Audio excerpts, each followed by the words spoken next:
Hello, everybody. Welcome to episode 334 of Spittin Chiclets, presented by Pink Whitney. From our friends at New Amsterdam Vodka here in the Barstool Sports podcast family. What's going on, gang? The playoffs are in full swing. We've already had a pair of handshake lines, a couple surprises, plenty of drama. The boys are all back in their own beds tonight after our unprecedented 4 straight nights of live stream from the gambling cave at Barstool Sports headquarters. You'll probably hear it in our voices a little bit. So let's see how everyone's feeling after a raucous weekend down Manhattan. First up, producer Mikey Granelli. What's up, guy? I miss you guys already. I'll just leave it. Oh my! You my speaking of Vegas voice, holy shit! We were in his home city too. Tough, very tough. Well worth it. Well worth it. Biz, you had the second longest commute of the guys who came in for the weekend. How you feeling, buddy? I can usually judge how good of a time and weekend I had by how I'm painting the bowl when I get home.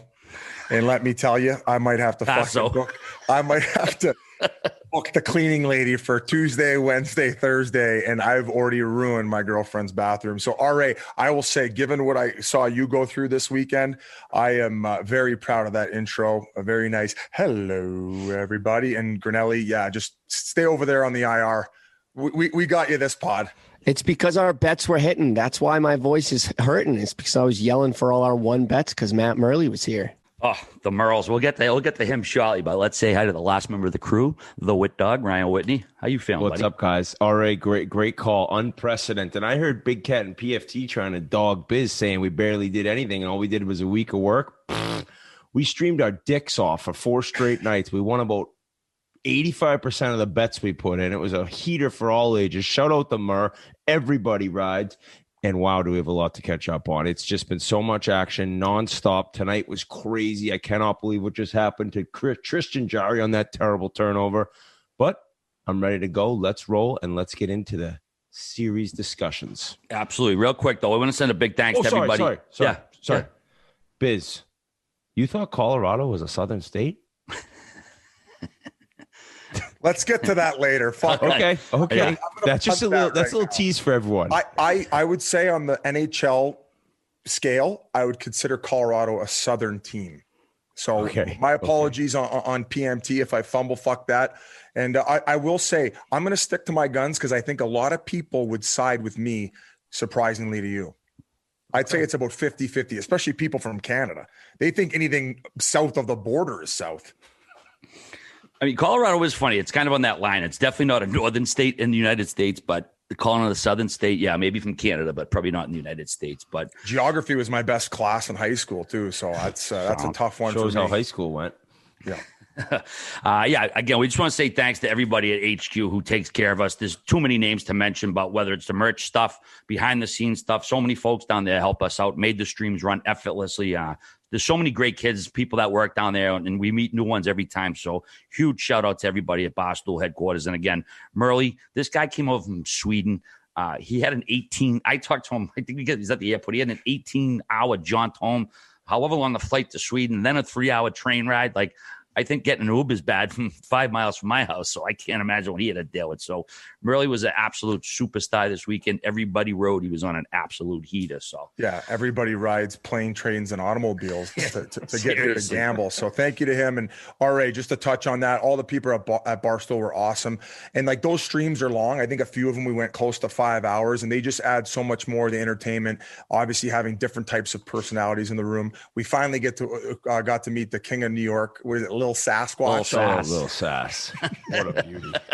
Oh, what a ball buster that kid is. Yeah, it was good. We had I had no idea he played the saxophone either. It's crazy. Different crowds every night too, so that the stream had a little different flavor every night, which was good. So, and also as we saw down New York City this weekend, boys, summer is here. And this weekend is Memorial Day weekend, so it's time to grab your Pink Whitney for that extra smooth taste. Head over to your local liquor store today to find Pink Whitney in the new 375 milliliter Mickey size bottle and start your summer off right from the pregame to the after party. Get your Pink Whitney. All right, boys. Monday night was a big night. 5 games, 5 series, continuing, struggling already. Montreal, Toronto were tied 1-1 going into game 3 Monday. Toronto won 2-1 in a squeaker. I thought it was a great game. Jack Campbell had a tough goal early, but he made up for it with an insane third period. But we got to go back to the main story from Game 1, the Corey Perry collision with John Tavares, the ensuing fight with Nick Foligno. This was obviously a huge story. Biz, you were a former scrapper, probably still a scrapper, but what was your take on this whole situation? Well, clearly an accident. It was horrible because there was such energy coming into the series, and all of a sudden that happens, and imagine with fans in the building, but you could just see both benches completely deflated. The Toronto bench cleared, and I was expecting an absolute shitburger of a game after that. Now, one of the things that people are questioning is, why would Foligno ask Corey Perry to fight there? Well, for those of you questioning that, in my opinion, you got to reset the mind frame. And although Foligno was probably doing it for a different reason, in the fact that his captain got hit and it was Corey Perry, and he knew he just had to answer the bell at that moment, especially being across from him as soon as they dropped the puck next. In my opinion, you could just tell the game got back to a level way better than I would have expected if they hadn't done that. Correct, Whit? Nothing worse than seeing a guy go down like that, and especially for as long as he did. And then you see, this was a tough one. The way the trainer handled him afterward too. I don't know if there's a lingering knee injury now too associated with that, but it just sucks the life out of everything. Yes, and so we were on the stream, obviously, and you could tell even us guys, we immediately were like, oh my God, because anytime you see something like that, we've talked about it many times before, that both teams get affected. Obviously, the team who loses their captain and one of their best players is for sure shook. You saw Austin Matthews on the bench almost looking like he was getting a little emotional. But even Montreal, and I mentioned being on a team where the other team's player in Carolina got injured, Colby Armstrong ran someone over. It's just shocking and kind of scary to see somebody that you play against go down in a way that you're worried really for their safety and what's going on. Now, thank God we got the thumbs up. But in terms of Foligno, what happened after, I mean, some people obviously didn't like it, but he went up to Perry and he said, hey, I know you didn't do it on purpose, but that's our captain and we're going. And Perry said, for sure right away. And you even saw him going over to Tavares and giving him a pat as he was getting stretchered off. I think they've won gold medals together before. So that's definitely something where Perry, even though he's played on that edge for quite a while, that was not at all on purpose. It was a fluke accident. Scary as hell to see his neck rip back like that. And yeah, the trainers, I shout out all the trainers in the NHL who do an amazing job, but I always was told, don't touch the guy. It's like, let him be. You got to get the doctors out there, get the stretcher out there. And yeah, they came out and they said that he has a minimum of 2 weeks gone because of the knee injury. Apparently the knee injury he had is going to be 2 weeks no matter what. Now, I don't know on that play where that knee injury could have happened. Was it from him bending back? He could have torn his ACL being dead weight and falling back like that. We were actually yelling at the TV screens as it was going on. But just overall an awful incident. And now, luckily, no structural damage. So you heard that Tavares was feeling okay. That's the first thing on everyone's mind. And the second thing on everyone's mind, it is what it is. Can he come back? I don't know if the Maple Leafs can win the Stanley Cup without John Tavares. I would say no. But you got to think that if his concussion's able to get a little bit better, and I think that after a week or two you'll realize where he's at and the knee is okay. If they move on, don't be shocked to see him again. It's more about not thinking that way right now and the Leafs going about and doing their jobs. But we don't know what's going to play out, but we do know they need him to have a chance to really get this thing done. And to be fair, in that first game, I thought they responded well afterward. It was just one of those close games. And all right, you touch on it all the time. The minute Montreal gets into playoffs, there's just something about their aura. It's gonna be a grind against them. Although go forwarding to game 2, I hammered the Leafs. I think that was an absolute guarantee. But that's how you respond, especially with the loss to your captain.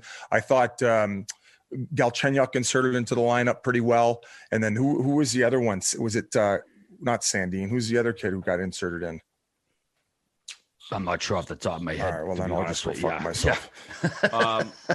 Shout out, think we're going to remember names this pod? Yeah. Galchenyuk with the worst offside you've ever seen tonight. That offside, that was like Chris Kreider was just shaking his. Congrats, you just took over for me. And then he took a penalty 2 seconds later. On Gallagher, yeah. I think that all Leafs fans are probably going to agree with me in the fact, shout out William Nylander. Yep. So a guy that has so much skill. I believe I read a quick quote after the game. Where did you get your confidence? And he's like, I was born with it.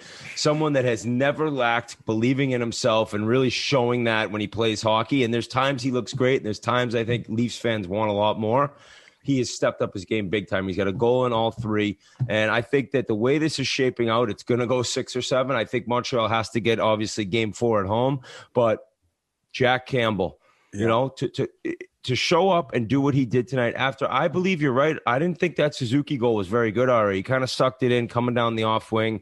No, it was a strong side. Either way, you want that one back. But what he did was he buckled down. And to Carey Price, too, he's been phenomenal, especially tonight or, Monday night. That fucking save on Spezza. Oh, my God. Save of the playoffs.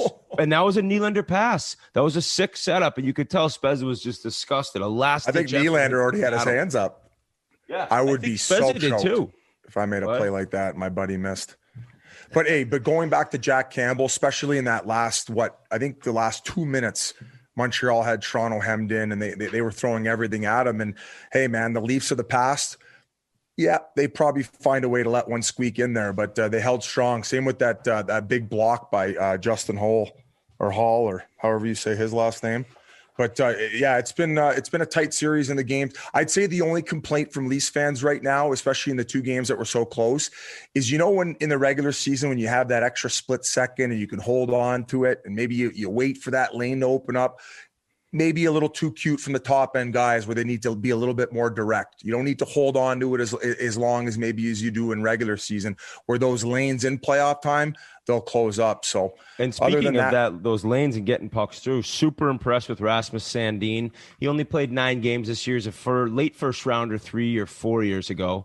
And you got Morgan Rielly, who was able to kind of do it all offensively and defensively. Well, all of a sudden, this kid's getting out on the ice, and he's running one of the power play units. He looks good. He scored a goal in game 2. So that's just a guy that the Leafs didn't really play much at all this year. And in 3 playoff games, he's got, I think, a goal and assist, maybe just a goal. But he looks good. He looks confident. He looks comfortable with the puck. So as long as you can get more guys on that back end to get those forwards on the tape, in the rush, getting them in the zone with entry as opposed to always chipping it in, struggling to get out of your own zone. That's not a pickup, but a guy that's been inserted in and looked good.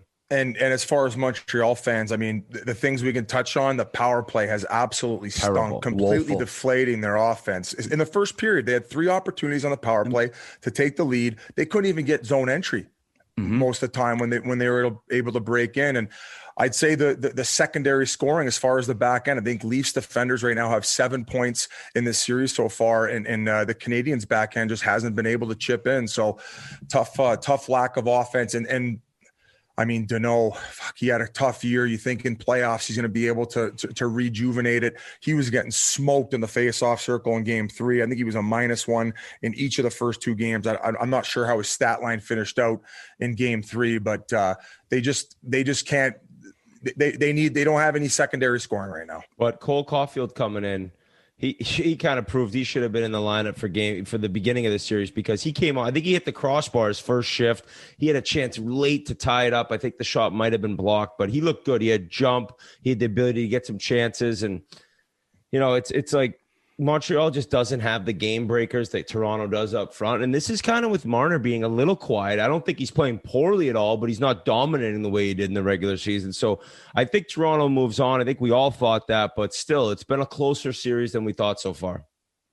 Yeah, they finally put Caulfield in, but still nothing on the power play, as Biz mentioned. 0 for 3 tonight, 0 for 12 in the series. And I don't know if you guys caught the stat they showed during the game.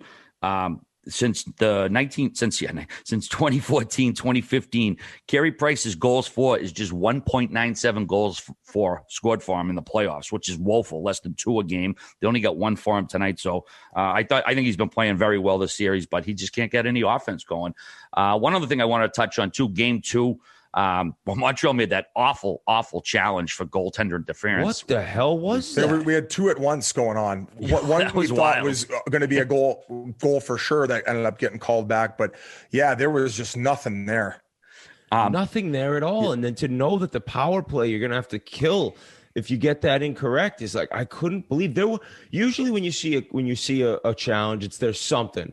That one, the replay started getting shown and everyone's like, what are they doing? Like what? Who made that decision on the headphones to say, let's give it a go? Because I don't know if it's desperation, but at the same time, you got to think we could still tie this game up. We can't then go on the penalty kill. Yeah, you can't rely on them to bail you out. But another note from the game, too. I'm not sure if you guys caught it. Yeah, Sperry caught Kanyemi. He actually opened the scoring for Montreal. But afterwards, he gave a four-fingered salute. I don't know if you guys caught it. It was actually up to the guys in the press box that he's been practicing with all week. He was kind of giving them a shout-out because I guess they've had some camaraderie. I mean, I know they got dummied that night, but it was still a pretty cool gesture. Shout out to the taxi squad. Shout out to Biz. Yeah, everyone's hungover. In the normal playoffs, if the Black Aces, they wouldn't have known how many fingers you're throwing up there. Blackout Aces. And the last thing too, Biz, is the statement from Dubas. I don't know if it was a team statement. I think it was just in his presser when he was, really pissed off about the Toronto Sun photo and the headline. And I saw the statement before I saw the picture in the headline. And honestly, I didn't think it was that bad. It was no more insensitive than showing the replay 17 times on the TV. I mean, it was a picture of him on the ice hurt. So, it was a photo taken, and it said Captain Crunched. I thought it was pretty standard for a tabloid. Yeah, I wasn't crazy about the Toronto Sun one, just given the headline. I mean, I think it's like a clickbaity headline, and you're kind of, you're poking the bear a little bit. But hey, to each their own. I ain't going to fucking go all line and bitch about it. But I'm glad you brought that up because everybody was bitching about the fact that they kept replaying the replay on Sportsnet or whoever was televising it in Canada. And guys, it's like you can't win situation because people are going to be all over Twitter blaming Corey Perry for kneeing John Tavares in the face. People want to see the different angles on what happened and why the people announcing the game thought it was an accident. So, I mean, it's a can't win situation and it sucks. And do you want to see the guy get kneed in the head 17 times? No, but I want to know if it was an accident or not because I want to know why he's fighting fucking Foligno off the draw. If I think it was just the word crunch that pissed everyone off. Like if the caption was Captain Down, is there that much anger? Yeah, I mean, I don't know. Their captain was out of the game, and I do see both sides. It is a tabloid. It's like that's a New York Post type stuff. I mean, you're going to get people, but they were disgusted. They made a big deal, and Montreal's was French, but what did it say? It was something. It was like Le Captain Dramatica. I don't know what that is in French. I guess I don't either, but I thought it was something, another word that you could. I'm French and I don't even know what the fuck he just said. I mean, let's see though, because you talk about replays and you talk about people complaining about how many times it was showed. It's the Toronto Maple Leafs captain that was just knocked out in the first period. I'm like, you're going to keep showing what happened. That's just what it is. It's like you need to see, like you said, the angles, Biz. And also, it is a major storyline. So they're going to keep reminding you, as hard as it is for family members to watch. And I think that's why you saw Dubas basically running down from the GM or owner's box, wherever he was sitting, because he wanted to get down ice, though, be able to call Tavares' family, let him know he's okay. Yeah, so that's going to wrap up Montreal-Toronto. We'll see what happens next game. We do want to mention our guest, too. Leafs fans and Calgary Flames fan will be interested to hear Doug Gilmour. We're going to bring him on in a little bit after we discuss a few more series. So Hall of Famer Doug Gilmour going to be joining us in a little bit. The next series we're going to get to, Game 5, literally just ended in double overtime. Josh Bailey gets a nice double extra large pizza from Tristan Yarry right up the gut. Jarry. Ends it briefly into the second overtime. So the Islanders now have a 3-2 series lead in that one. Let's see. Yeah, if you wanted a fun pod, that fucker ruined it right up the middle. Who ended up scoring it? Bailey? Yeah, Bailey. Josh Bailey. What happened was a dominant performance by the Pittsburgh Penguins. They were all over him. I think at one point in the second period, they were out shooting him 16-1 in the period. I think they finished with 20. They were all over this Sorokin kid who just wouldn't give it up because he's got fucking Russian gas on speed dial. Yeah, fuck. Bobrovsky certainly doesn't have any. Jesus Christ, he wasn't even the backup tonight, making $10 million in Florida, Tampa. Tristan Jarry, you just have to just put that thing off the wall. If you don't see a defenseman wide open at that point in double overtime in the corner, you shoot it off the glass and out. You do not try to go up the middle. It's the most elementary decision to just keep the puck out of the middle of the ice. And I don't know who it was on the back check actually stopped him from getting the first shot off. And then Malkin, trying to recover last minute, was actually the one who kind of deflected it in. So Bailey's in the right spot. Sorokin was outstanding, save after save. I thought Crosby came out of that game in the first period, playing as well as I've ever seen him. I don't know if he didn't have a point, but it was domination for the entire game. And that's Islanders hockey. I mean, certainly not getting outshot and outchanced that way, but like bending and not breaking. And now they're going home with a chance to close that series out. I'll tell you right now, the Bruins are really hoping that not only it goes to 7, but that Pittsburgh gets it done, because they would be an easier series for Boston. They have a hell of a lot more success against the Penguins than they do the Islanders and how they play. But yeah, they do. I don't know what the number is. If I'm Boston, I'd be licking my chop at the Islanders right now. What?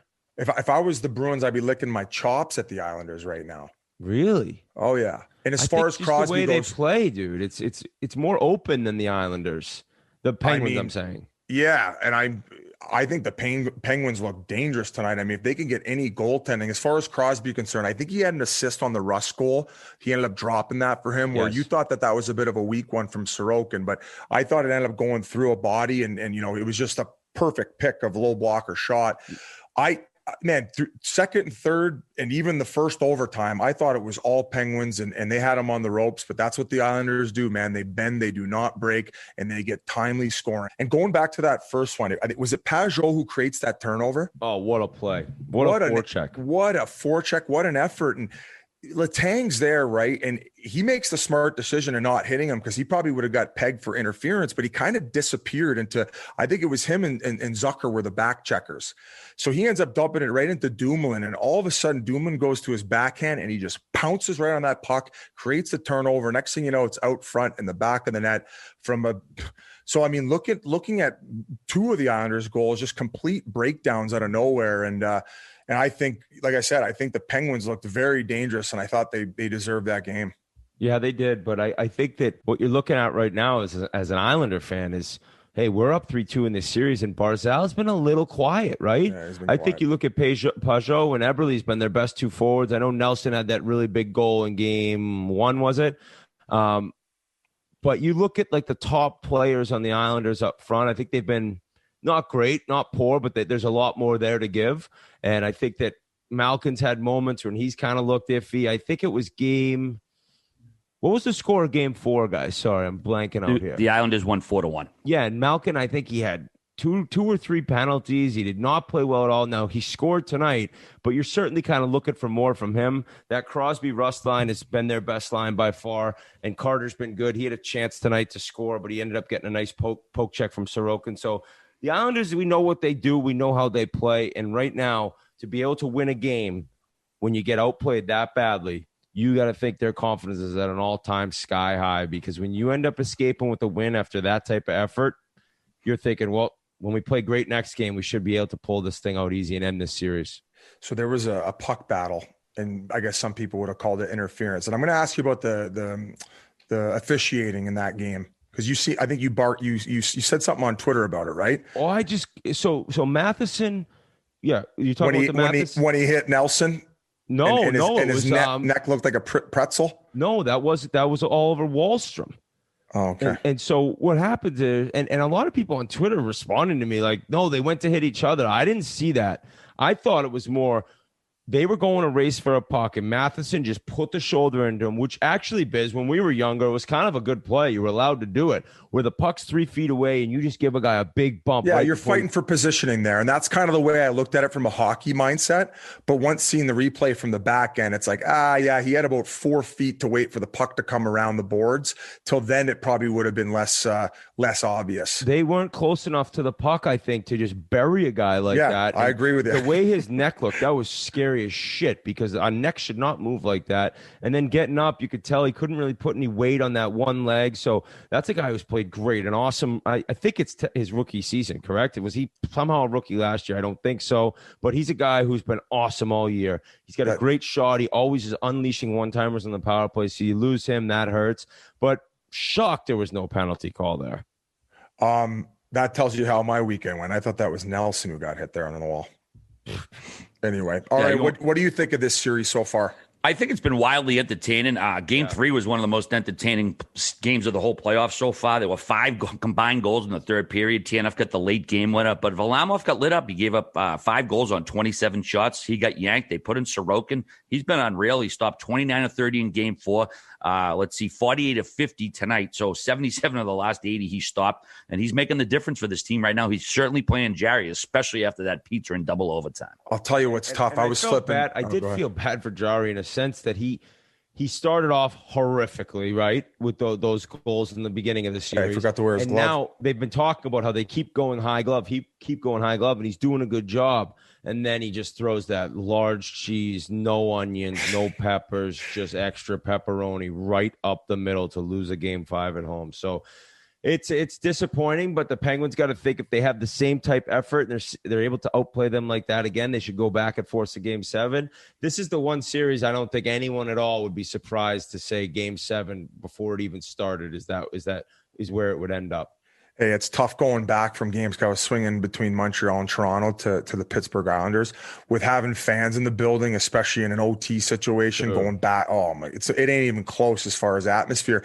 Hey, and when you got fans in the building, I think those glitches are a little more likely. Like that Jari had, the nerves. I think the nerve level is risen when there's a crowded building. So a blunder that might cost the Pittsburgh Penguins their series. Or their season. Yeah, because they are going back to Long Island for the next game, and that's a tough bond to play in, especially with a guy playing like Sorokin. It was sold out. I mean, I think if you had the vaccine card or something, was that what Dave was saying? Or they were giving rapid tests? That building was bumping, though, for Game 4. Yeah, it was definitely revving. It's going to be even more so whatever the next game is. What's today? Monday. Vegas just posted a video of their barn before tonight's game in warm-ups. It looks insane in there tonight. Yeah, it's good stuff. I can't wait to see. We figure we'd have G step in and say that because, as we mentioned earlier, he sounds like Vegas. Yeah, we do a little bit too. We had fun. We got after it, but thankfully, boys, we had no days wasted while we were down New York City for the last few days. That's right. All right. Thank God we had this weekend. And thank God the hockey gods have graced us with NHL playoffs. And that means meaningful hockey games every night.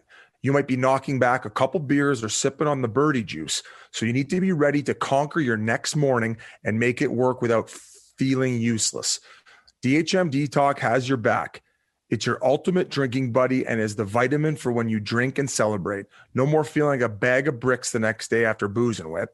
DHM Detox is here to help with liver support. It's here to help break down toxins and get you feeling fresh the next morning. It's also perfect for bachelor parties, just some good old day drinking. Time is our most valuable asset, so why waste another day?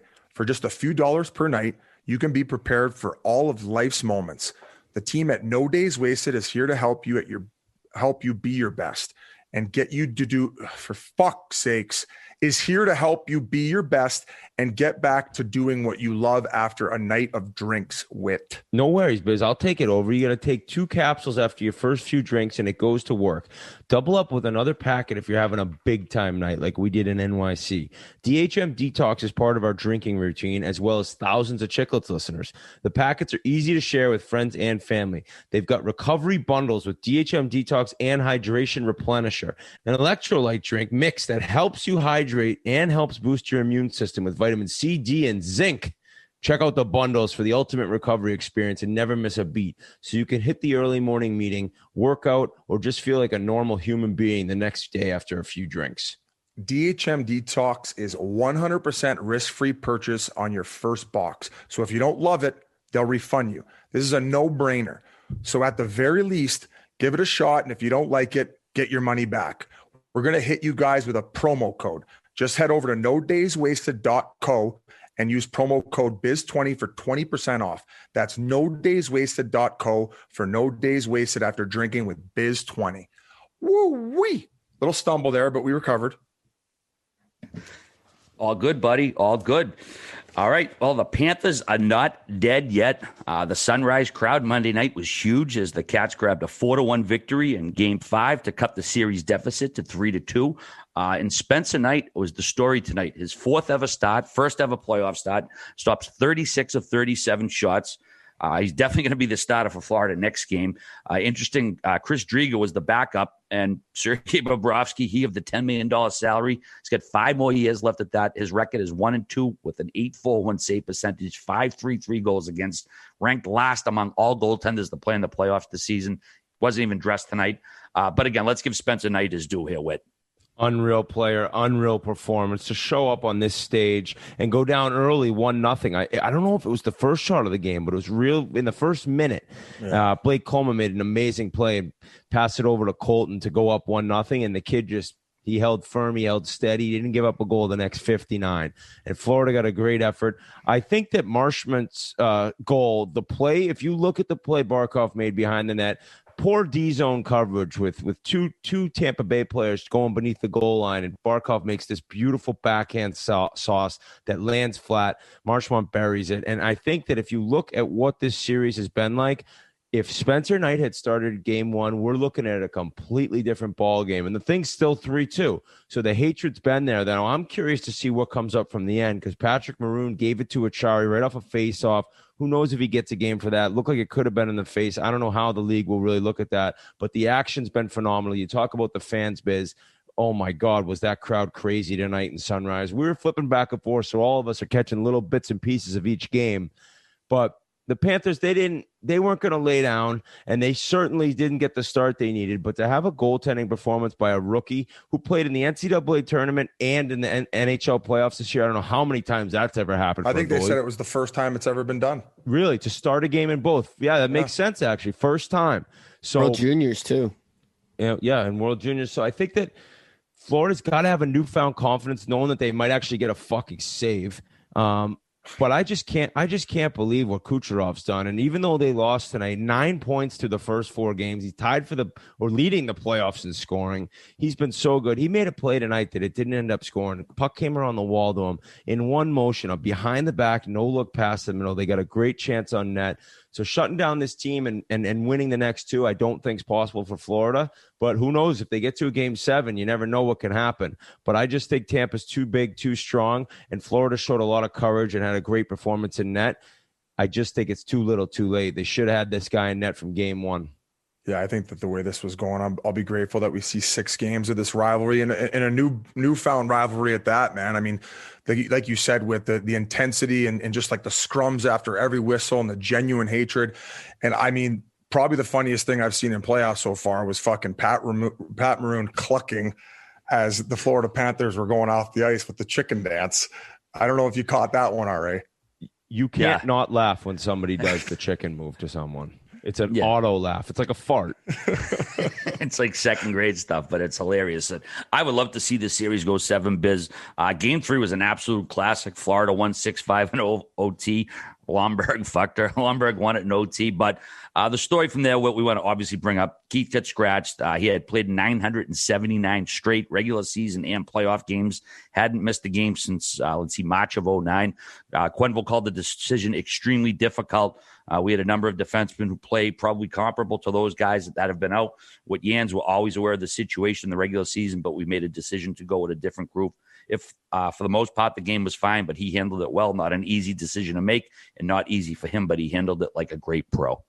Yeah, and I certainly didn't like it, him being a good friend, and I'm glad his streak is still alive, but I think that, you know, he probably said he could have played a little bit better. I think if you look at the whole D-core, they were struggling. When he was out of the lineup, what'd they give up? 10 goals? It wasn't like it was a huge difference. Now, unfortunately, his first shift tonight, that goal ends up being scored. Coleman made a nice move kind of getting around him, and Huberdeau fell on the back check. But then he got a big assist later on, and I just think that the team was probably a little bummed out when he wasn't in the room. That's a guy that they all love, they all look up to, and I think that's kind of tough to have one of your leaders be out of the lineup when he really has never missed a game for you. So surprising. They went on to lose both. So, like, what do you say? You put them back in.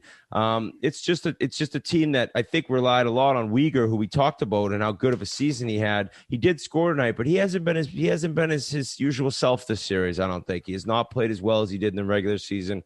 Now, playing against Tampa this much is certainly difficult. But I felt bad for Keith in seeing him have to sit out a couple games. I think the one thing I wanted to talk about was the hit on Sergachev by Hornquist. And it was actually just a little bit before Duclair got Kucherov with what looked like a little bit of like a slash. I don't know. It looked like a love tap, but he ended up leaving the game, didn't he? Well, both guys went off the ice looking like they weren't going to play again the rest of the playoffs, and they both played tonight. So the thing with the Hornquist hit on Sergachev, what a hit. That is the perfect body check. That is skating through your man on the forecheck. And what's amazing, and Merles and I were talking about, is like so many guys don't protect themselves. And we've mentioned this. Sergachev sees a guy bearing down on him, and he's on 1 foot, like trying to snap one up the middle. Like that's when you got to get 2 legs on the ice. You got to brace yourself into the guy, and you got to protect yourself, knowing what could happen. So luckily, Sergachev was able to play in Game 5. It could have been way worse. It was an enormous hit, a nice forecheck, and I was really shocked to see him in the lineup. It looked like he was dragging his shoulder, like it was out of the socket on the way off the ice. So I don't think that he thought Hornqvist was going to come in. You know what it reminded me of? It reminded me of that Tanev hit when he got who from Boston midway through the year, where he ends up going on the one Tenorti, leg, right? Tenorti, where he doesn't think he's going to close in time. But like you said, that's just as much Hornqvist's ice at that point as it is Sergachev's. And hey, if you bear down like that, most of the time the D-man can't make that play because he's too worried about the hit coming. And you couldn't get hit on a worse part away from the wall. That one was even closer than what Tenorti's was. And that's why I was so surprising to see him slide all that way and hit the way he did. But as you said, good thing it was nothing serious. And going back to that, the Kucherov one, I wasn't trying to make light of it either, but it did look like Duclair just came in there with a love tap, didn't it? Yeah, it was weird. I don't know. And if all of a sudden, in the right spot. You got the Paul Pierce. They got the wheelchair out. Yeah, I mean it's worth noting. Game 4, was it whatever game? Monday night's game. Kucherov played 18:37 and Sergachev played 21:14. So. I don't think they were too dinged up if they were to play that much ice time. I thought Killorn's looked great for Tampa. Oh, yeah. He's made an impact. He hit the crossbar tonight, too. If that had gone in, who knows what happens. Bunch of huge saves by night. I know that wasn't one of them, considering it wasn't even a shot on net. But as much as Tampa's upset they lose that game, they feel great about themselves right now, no doubt. Yeah, Killer's 4 goals leading the team so far. Biz, anything else you want to add in the series? Or? No. Okay. Pat Maroon clucking like a chicken. All right. Moving right along. This is the most surprising series of the first round. No doubt about it. It's Winnipeg currently up 3-0 in the series over Edmonton. Right now it's 3-2 in Game 4. Edmonton's up after 2 periods. We'll keep an eye on it as we're talking here. This is just stunning. I mean, I know everybody and their mother, including us, picked Edmonton to win the series. Even if you thought Winnipeg was going to win, I don't think anybody thought them up 3-0 after 3 games. Biz, let's go to you first on this one. Well, I was shocked to see no points for McDavid in the first 2 games, but I mean, we were complimenting this Winnipeg team all year about being a sneaky team because of their forward group. And mind you, they win those 2 first games without Ehlers in the lineup. And then, of course, he ends up bending Edmonton over in that 3rd game by scoring 2 goals. So, listen, Hellebuck standing on his head. I think that they have an underrated decor given how much flack they were taking coming into the year, and they're getting it done in these playoffs. And I tell you what, man, Blake Wheeler, that forward group is just bringing everything they can. And it's I don't know how I got sucked into that Edmonton pick, Whit, but it was more than likely you. So we didn't get sucked in. I know we talk about different seasons, but Winnipeg was shit for a stretch in this year. And then you see McDavid and Draisaitl, and I guess it's easy looking back now that if you're able to shut 2 guys down, especially those first two games, like you're going to see Winnipeg move on. Now the question is like, I can't believe how the Edmonton fans, how much they're on Mike Smith. I don't, the first 2 games, it wasn't his fault. Game 3 for sure, he probably could have played a little bit better, but in game 1, they were just so physical and hard on McDavid. They didn't give him anything, and Hellebuck was great. Game 2, both goalies were sick. And still, the ability to shut those 2 down, it just shows that Edmonton is not ready yet. It's not their time yet. I actually read an article in The Athletic by Daniel Nugent-Bowman, who talked about this series so far. And it really does go into the fact that at the deadline, they brought in Dmitry Kulikov. That's all they did. They needed a lot more help. And Kenny Holland. Kenny Holland, excuse me. He had a quote like, you can't go for it every year, almost saying, like, it's not our time. This team is not good enough yet. We're obviously going to do whatever we could, but this is not a Stanley Cup competing team. They're not even close, dude. They have 2 guys. They show you shut them down, you'll beat them. We've said it all year that when they have 2 or more points, they win. Well, they both had 3 points in game 3, and they still didn't win. So it's just, there's not much else there. I love Nugent Hopkins, but other than that, it's like you just wonder, the depth isn't the same as what Winnipeg has. Winnipeg's defense isn't great either, but they've looked awesome. And I think that Hellebuck being the major factor so far in this series, totally rebounding from a time in the regular season when he really looked lost. Yeah, when you rely kind of on the way you've played all year, the way Edmonton does and how much offense that top end, the top end guys produce, it's like when it's not clicking, it's kind of like, well, that's when you're going to go on your cold streak. And it just so happens it started game one of the fucking playoffs. Yeah, and if you want to talk about the must-win game in Game 3 and the penalty by Archibald, you're up 4-1, under 10 minutes to go, and you take one of the dumbest penalties I've ever seen. And that's a guy who's a responsible player. He plays up and down the lineup, and he took a penalty that even Dave Tippett said you can't defend at all. And from there, they make it 4-2. I think 3 minutes later, it was 4-4. Funny enough, only 10 times in the history of the NHL playoffs has a team been up 3 or more goals with 10 minutes left in the game and lost. And Edmonton's now been that team twice who's done it.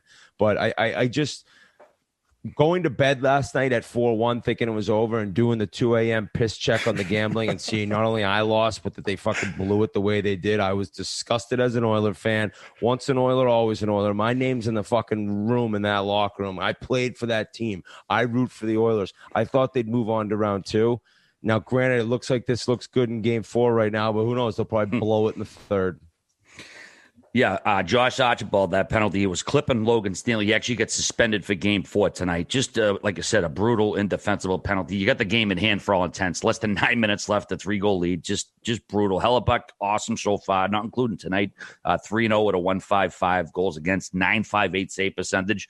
And remember, boys, we were talking about, would you rather go in the playoffs hot or cold? Well, after what we've seen from Winnipeg so far, you'd rather go exactly what I was thinking. Playoffs looking like dog shit because they were brutal down the stretch. That's, I think, another reason a lot of people picked against them, but goes to show how much you can just chuck the regular season out. Again, it's not over yet, but from what we've seen so far, that's certainly indicative of it. So let's see what else we got. Moving right along, Minnesota, Vegas. They just finished their first period. Minnesota's up 3-1. They got 3 goals off Marc-Andre Fleury in the first period. Vegas does lead the series 3-1.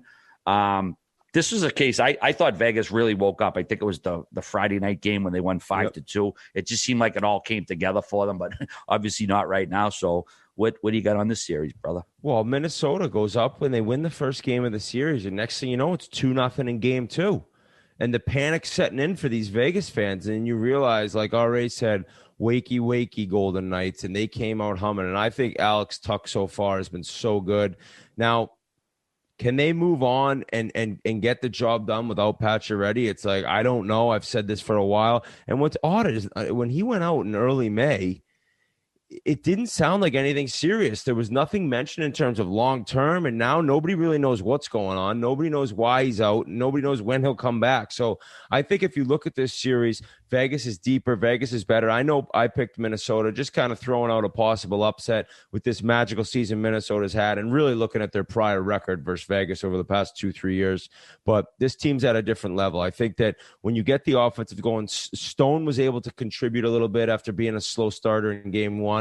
And basically, you got a crowd now in Vegas who's buzzing. So when they do play at home, they got an advantage that not many teams can say they have right now. And I think that Minnesota to get out to this early 3-1 lead now says a lot. But like they showed in Game 2, Game 3, Game 4, nothing safe. They can kind of score in bunches, which has been an issue for them in the past. But right now, the offense is clicking. Well, I mean, the biggest thing that sticks out to me, RA, are the 2 disallowed goals for Eriksson Ek. Mainly the second one, which would have tied the game, I believe, in Game 4. And then Vegas ended up... When Foligno was in the crease? Yeah, so... Yes. My only issue with it looked like Fleury's right skate was also outside where, yeah, like a little bit of Foligno's body was, or I believe his right skate was in the crease as well. So it was kind of like, well, he was going to establish the screen. Marc-Andre Fleury kind of met him a little bit outside of his crease. And like I said, at that point, it gets stripped away from him. And that was the second of Eriksson Ek's goals that had been disallowed. So I just thought that was a pivotal moment in the series. And I thought that Minnesota got hosed on that call. I kind of thought it was a really good play by Fleury. Now, I don't know if he did it on purpose, but I compared it to almost taking a charge where the minute you see him in your crease, if you make contact with him, you're safe. You're safe. You know, if you go and bump into him and he's outside the crease, you're screwed. That's not your ice, but the crease is. So if you're going to show some sort of way that he bumped into you, make it look good no matter how you figure out how to do it, goal called back, the game's completely different. So he does a good job of taking advantage of what is his ice and really maybe selling it a little bit. Yeah, LaFlop in net for the Vegas Golden Knights, taking dives. Yeah, I thought that disallowed the second one when Foligno was at the tip of the crease there. I looked like a coin flip. I've seen that go either way, depending on who's doing the review. We've seen them, I think, go either way. Was it the game before that or 2 games before that where it was it would have been 3-0? That was game 3 when it was offside, and then the goal came down, and then Vegas ended up smoking them, beating them 5-2 after that. So a couple no goals on the goal judge has been hooping Minnesota here. So that's when we had 2 at the same time. We had that horrible call by Montreal on Toronto, and then that one. So a couple swings. We had dueling reviews going on. We talked about Marc-Andre. He'd been the number 1 rated goalie going into tonight. He's already given up 3. Well, Vegas had only scored 4 goals in the entire series going into tonight's game. They already have 3 tonight, so they might match their total output from the first 3 games just tonight, depending on how it goes. And when you look at the underrated players and playoff type guys who don't get talked about a lot, that's Stevenson, Chandler Stevenson, dude. He plays with pace. I don't think he's as much of a game changer in terms of physicality and speed as a guy like Tanev in Pittsburgh, but still, he's already got 3 assists in this series. He looks good, and he's one of those guys that Vegas has that is just competing. They're in your face nonstop, and that's why that team, they skate so well, because they have guys like that who are always able to get in on the forecheck, get back on the back check, and make it uncomfortable for other teams' defensemen to try to break the puck out. He's just a competent 200-foot center, and look at his wingers. So he doesn't really need to he just needs to get the puck in the corners and make sure he moves it to the big boys. Absolutely, boys. I think we're almost all set to bring Dougie Gilmour on. I don't know if you guys had anything you wanted to add on this series or anything else before we send it over to the Hall of Famer. Okay. Well, first, hey guys, we got some big news. Your favorite men's healthcare brand, Roman, is now available at Walmart. Roman's non-prescription products have got you covered with everything from sexual health to everyday health. Your well-being is important, and taking care of it should be simple. So now you can add to the cart in real life. Roman, now available at Walmart. We're in your area, so let's go take care of it. Roman condoms are new and exclusive to Walmart. You won't find them anywhere else. They're designed ultra-thin, lubricated for pleasure, and FDA cleared because safe is sexy. Roman swipes are an easy, discreet way to delay ejaculation and increase sexual stamina. They're fast-acting, and your partner will enjoy them too. There's no passed-along desensitization if you use as intended. And we also have the doctor formulated with 23 nutrients Roman Daily. It's a multivitamin that is optimized with ingredients to support men's health and overall well-being. Roman's team of in-house doctors created this unique, high-quality supplement to target nutrition gaps in men with scientifically backed ingredients and dosages.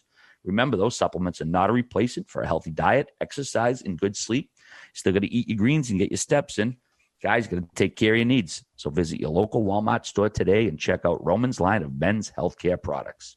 Have we reverse mushed the Oilers? They're now taking a 3-2 lead before we head off to Doug Gilmour. Alex Chason, assisted by Draisaitl and Nugent Hopkins, excuse me. So we got a little bit of a comeback brewing. All right, we'll see what happens. But for now, we're going to send it to Hall of Famer Doug Gilmour. Well, we're fired up to bring you our next guest. This guy was taken in the 7th round of the 1982 draft and played 20 NHL seasons for 7 different teams. Including playoffs, he racked up 1,602 points in 1,656 games. He won the Selke Trophy in 1993, and in the 1989 playoffs, he averaged a point per game and helping the Calgary Flames win their first ever Stanley Cup. And in 2011, he was elected to the Hockey Hall of Fame. It's a great pleasure to welcome to the Spittin Chiclets podcast, Doug Gilmour. Doug, thanks so much for joining us. My pleasure, guys. Thank you for having me. Absolutely. So what are you up to these days? Enjoying retirement, I imagine. Well, no, when I retired, I went back to work with the Leafs for a little bit and coached my kids, and then went to the Marlies for a little bit. Then I went to the junior ranks and became coach and GM. And so it was a fun ride. And now I'm just an ambassador, and I'm getting up here when the weather's nice. I cut my grass every friggin' day. So there's nothing else to do. Golf shut down. So it's tough times. He mentioned you in the Selke. People are going to go look at 1 year and see that you had over 120 points. They'll be like, what fucking league did you win the Selke in? With 120 points. What were you, 7th that year? No, you know what? That's when Mario came back. Oh, no shit. Yeah. So Mario won. And my consolation prize was Salty. Hey, when he came back that year, were guys like wondering what he'd be like, or was everyone pretty much like, no, it's going to be a joke for him? Like, were you surprised at all, like how easy it still was? This is after the cancer one. This is not when he retired. Okay. So this is when Hodgkins, whatever he had, and he missed like a half a year. He still scored 140 points or something. Yeah, like either way, you're still got to be surprised as it's going. Oh, well, he was phenomenal. I had the opportunity to play with him in the '87 Canada Cup, and that was his kind of coming out party. How good he was, and just a remarkable player. Hands, unbelievable. Like just a big body too. Like when I'm playing against him, I'm 165 pounds, and try to move a guy like that, I can't. And I was going to say the only reason you won the Selke that year too is because back then they forced you to come back across the red line because they had the two-line pass. Yeah, that's true. That's true. I can't even believe it looking back that they had that thing. Well, not only that, it's just you're stopped, and if you get a step on somebody, or even if you're racing for the puck, if it's a defenseman, I'm going to hook them, okay, and slingshot myself for a breakaway, and it's not a penalty. So, like for my boys, they're 24 and 22 now, and did go watch with COVID and everything else, watching all these games, and they're laughing. It goes, "What are the rules?" And they say, "Well, don't cross check too hard," and pretty much that's it. Trip maybe. And then in the playoffs they take out that one too. Yeah, exactly. It's playoffs are a little bit different. Hudson Bay rules here. It's just like anything goes. I know you just mentioned the '87 Canada Cup. Well, you should probably jump into that. I mean, the skill across the board on all those teams is absolutely crazy. But there weren't a lot of Russians in the league then. What was the Canadian players' perception of Russian players at the time? Well, there was none. It was kind of unique because I'm the last player there. Pretty much, it's between Dave Poulin and I, and who's coaching the team, Mike Keenan. So it was Gretz and Mess and Coffee, and these guys said, no, we want Gilmour, not Poulin. So I had the players on my side, which was great, and I had the opportunity to play in it. I had the best seat in the house the last game. I was on the bench, and to see Mario score, and like every game was 6-5. It was just amazing. So it was probably a couple years after that they started to kind of loosen up the restrictions. And then I think we were in Calgary. We had one of the first Russians. The guy's name was Sergei Pryakin. And it was funny because, a little bit of English, but not much. And all it was when you see him after games, vodka? It's like, yeah, sure, why not? You still seeing some of those guys in '87. It's like, oh my God, this guy would be pretty good in the NHL, right? Like you guys must have realized, fuck.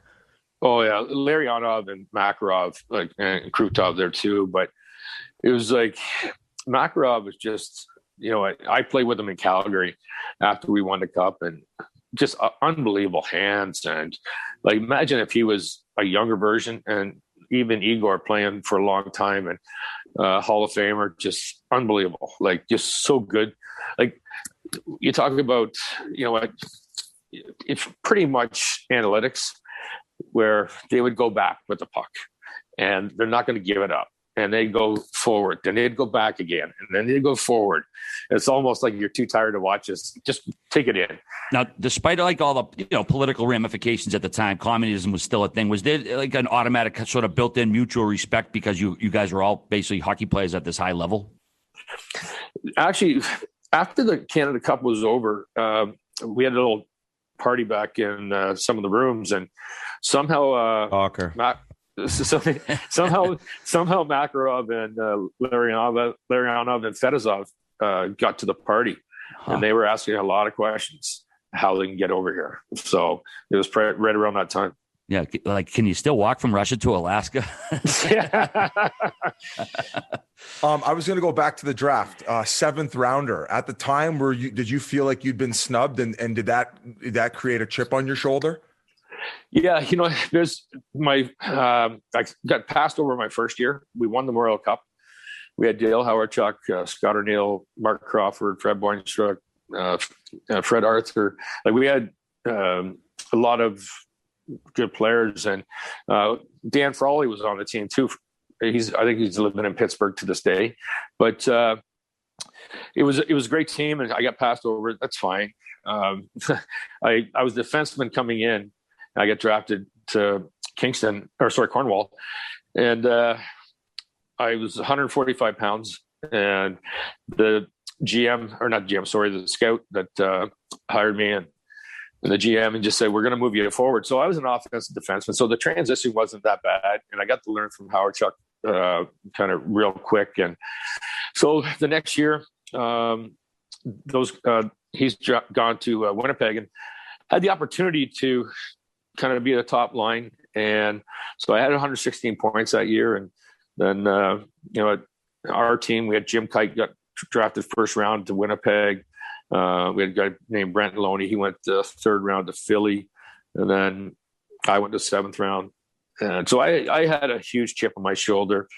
I almost wanted to be traded, and that didn't happen. So probably my third game, we were playing against Kitchener Rangers. And I got in a fight with Mike Eagles. And Mike was a lefty, and so am I. He broke my nose and cheekbone. Oh. Did you know he was a lefty? No. No. There wasn't YouTube back then. You're like, there's somebody else like me? No. And you only play him twice. You don't really see these guys. And so he was a tough little customer. He played a little bit in the NHL with Quebec and some different teams. And so I went home and they fixed my nose and wore a cage. But on my drive home, my brother, he's 13 years older than I am. And he played minors. Don Cherry coached him in Rochester. So he played about 7 years, and he was kind of laughing at me all the way home. My nose is over here, and he said, "What are you doing? Like, go play hockey." So I had a quick operation, and again, our games are on the weekends. So I had 4 days off and went back, and I said, "Okay, time to pick it up." And so it was a great year. We made a trade for one of my best friends in Kingston, and I ended up with 177 points that year. Did you chuck anything on for face protection 4 days later, or did you still go no visor? No, I had the visor on. They wouldn't let me play without it. And I don't know, the doctor in Kingston that did the operation at the time, like it had a big like hook on it. And then when it was done, it still had a hook on it. I'm like, are you kidding me? Yeah, Chris Drury. Yeah, many years later, I'm in Toronto and we're playing against Detroit, and Paul Coffey shoots a puck around the boards. And I go to block it, it hits me and straightens my nose right up. So it was like, well, I shouldn't say that. It was over here, and our team doctor used to be an RB guy, and he put his fingers up my nose, snapped it back in place, and it was unbelievable how much better it was. Oh God. That is fucking there's some hockey toughness right there.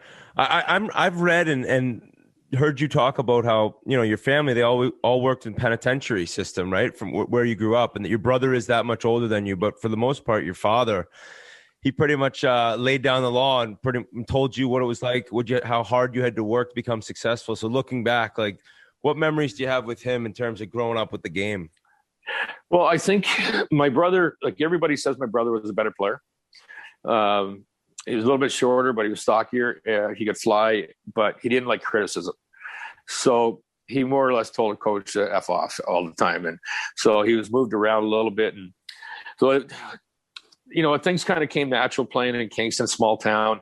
And I had a pretty good game. I had 3 goals. It was a Saturday night. We were playing Sunday the next day. So I went to get my equipment out of the car, and my dad says, "Leave it there." And so, what do you mean? He goes, "You didn't skate today. You didn't do anything. Everything, you got lucky. You got 3 goals." So you try to figure that one out. You go home and go to bed and get up the next day. And so the next day I worked that much harder. I didn't get a point. And so we got home, and I walk right in the house, and he yells at me. He goes, "Get back here. Get your equipment. That's the best game I've ever seen you play." So, yeah, he taught me a lot. My dad wasn't a hockey guy. He was a baseball guy. So, he knew the game, but he also learned from, helping coach my brother years ahead. So he just didn't want me to make the same mistakes. Doug, in camp, the first camp with the Blues, was that an era when you had to like basically fight every day, especially as a 7th round pick? Well, there's a great story right there, because so I'm 19 years old and I'm going to the first camp, and it's in Regina, Saskatchewan. So camp is about 2 weeks long. and you're on your 2-a-days. So I get the call in after 2 weeks and said, okay, you're going back to junior. So right across the street was the bar. For the rookies, it was 11 o'clock curfew. And so I'm over there talking to some minor league guys and different things. And I'm like, well, should I go back? Or, well, you're leaving tomorrow. It's like, nah, I better go check on this. So I walk in at 10 to 11. And there's probably this one scout, probably the last on the list of everything else. And he looks at his watch. He goes, you're cutting it close, kid. So in my eyes, I said, this is bullshit. I'm going back out. So I'm on the third floor. The guy walks me up to my door, and I'm rooming with a French goalie, and he's in bed. He's leaving tomorrow too. And so I look out the window, and you know what? It's not that far down. So to the second floor. So I hang out the window, jump down the second floor. Now the problem is I'm on the second floor, and down from that part, it's about 30 feet. So I'm stuck. So finally, somebody opens their window, lets me through, and I said, okay, I give up. I'm going to go back upstairs. So I go back upstairs, walk down the hallway, and the scout's still there. And he's looking, going, how did you – I just walked you in here. I said, have you been drinking tonight, sir? It's just like, so I walked right by you, buddy. What are you talking about? Oh, I said, I went downstairs to call my mom and dad on the payphone. It's like, he's trying to figure it out. And I'm going, oh boy, did I screw his mind up. So as far as I didn't play an exhibition game my first training camp. So, you know what, they're pretty reasonable on the ice. Like, not too many guys are going to fight each other in practice, the guys that are fighters and stuff. So if it's minor league guys, they're going to go at it. But it was pretty easy. Again, it was the next year when you came in, that's when you really see the different values of different things, and when all the cuts are made. And like I walked in, so all the points I had that last year, Ralston Purina, they sold a team, or it was for sale, and there was no owner at the time. So it's mid-August. I don't have a job. And I'm like, okay. So I'm over in Dusseldorf in Germany, and I'm there for about a week and a half. And it's like, they said, okay, they want to sign me as an import. So I called my agent up, and I called Larry Kelly. I said, they want to sign me. He goes, okay, jump in a cab, pack your stuff, go right to the airport. There'll be a flight or ticket waiting for you. Leave your equipment there. We'll get them to send it back. Get out of there. Do not sign a thing. So I got out of there, got home, and then Harry Ornest bought the team, and Ron Caron came in as a GM, and then they hired Jacques Demers. And when I went in about a month before camp, or 2 weeks before camp, Jacques Demers said, listen, we got Bernie Federko, we got Guy Chouinard, Blake Dunlop, Larry Patey, Alain Lemieux, Mario's brother, and Mike Zoot. He goes, how do you want to make this team? I'm like, well, it doesn't look like I am, really.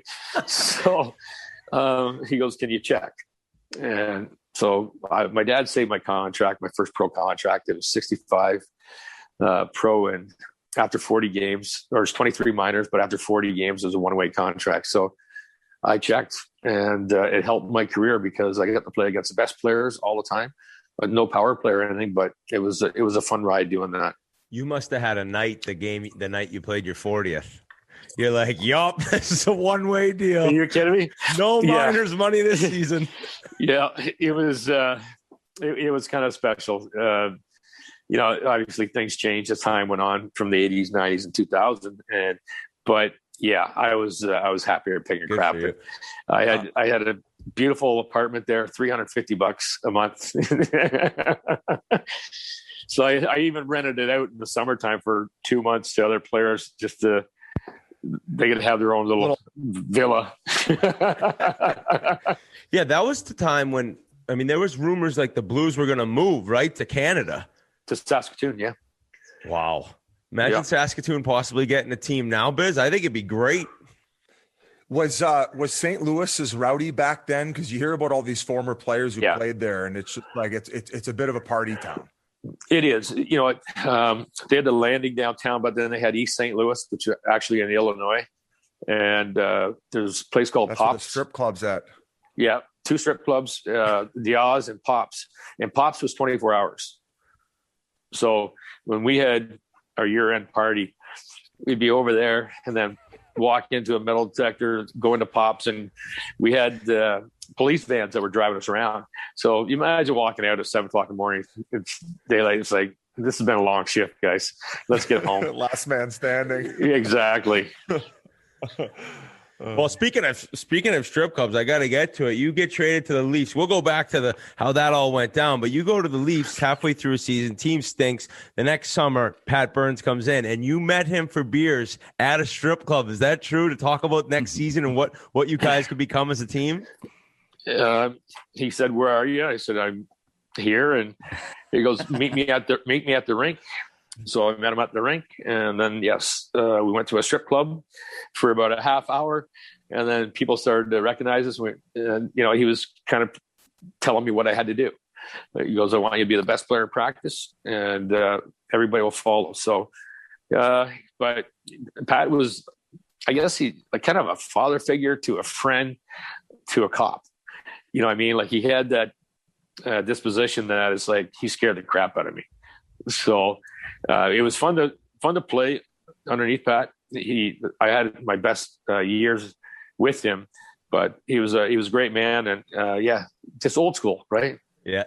I could picture it now. You guys getting lap dances right in practice drills on cocktail napkins. Here's what we're gonna. Yeah. I want you to swing low here, Dougie. Come on, killer. Get lower. No, not you, miss. No. I mean him on the forecheck. Talk deep.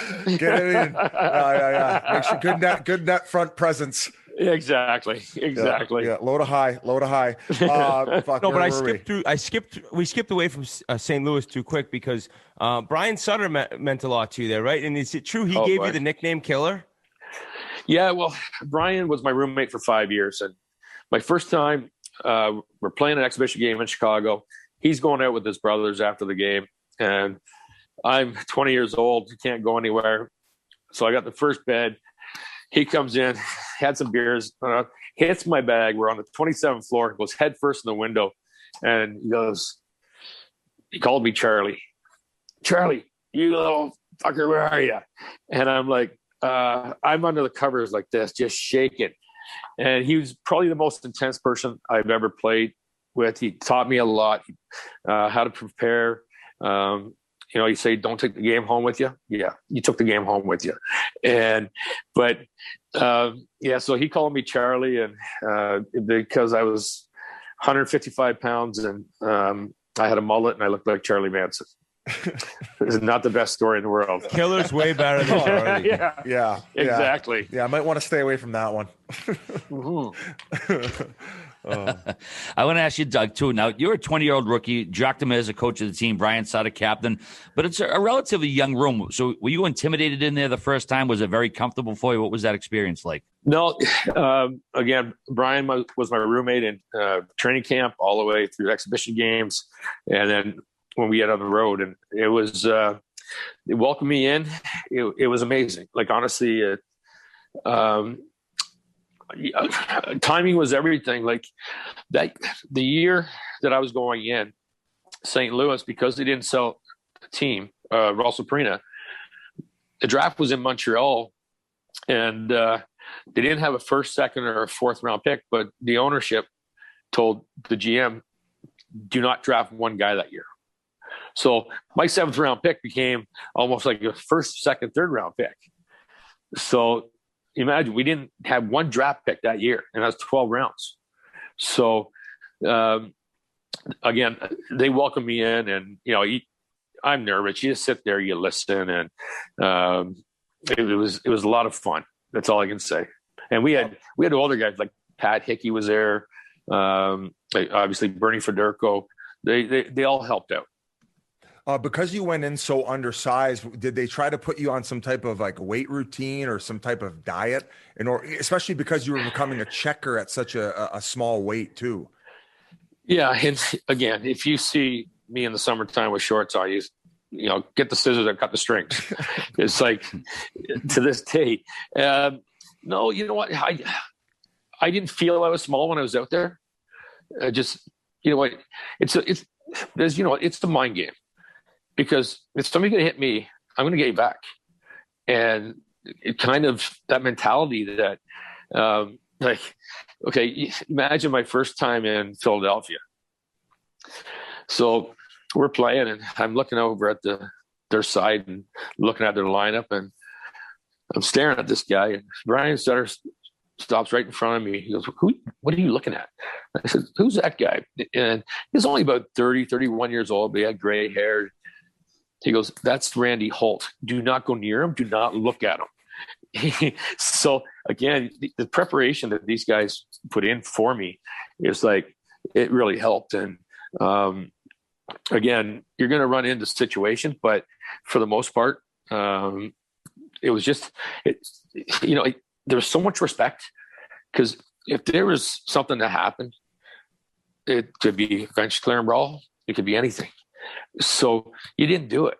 You made sure you stayed clear of what, you don't want to put somebody in a bad situation. So, that was, they taught you real quick. But you also, if you did something wrong, you're going to pay for it. These were before the games of, before the days of game notes.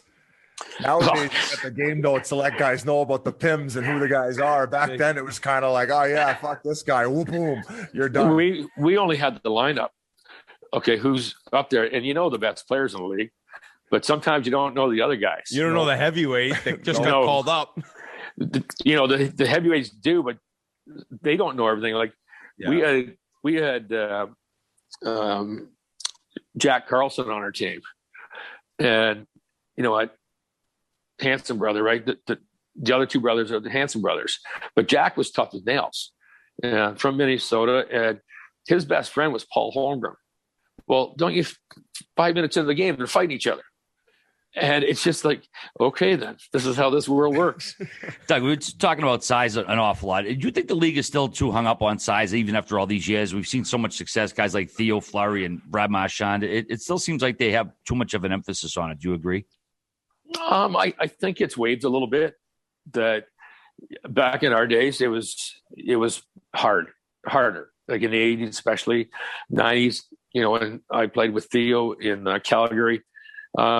Certain players, but you look at the defense now, like there's a lot of guys that are smaller that can really, obviously skate and do different things. So, again, the game's changed, but at the same time, if you can skate, you know what, make plays, whatever, like Marchand, you know what, you hate him, but you want him on your team.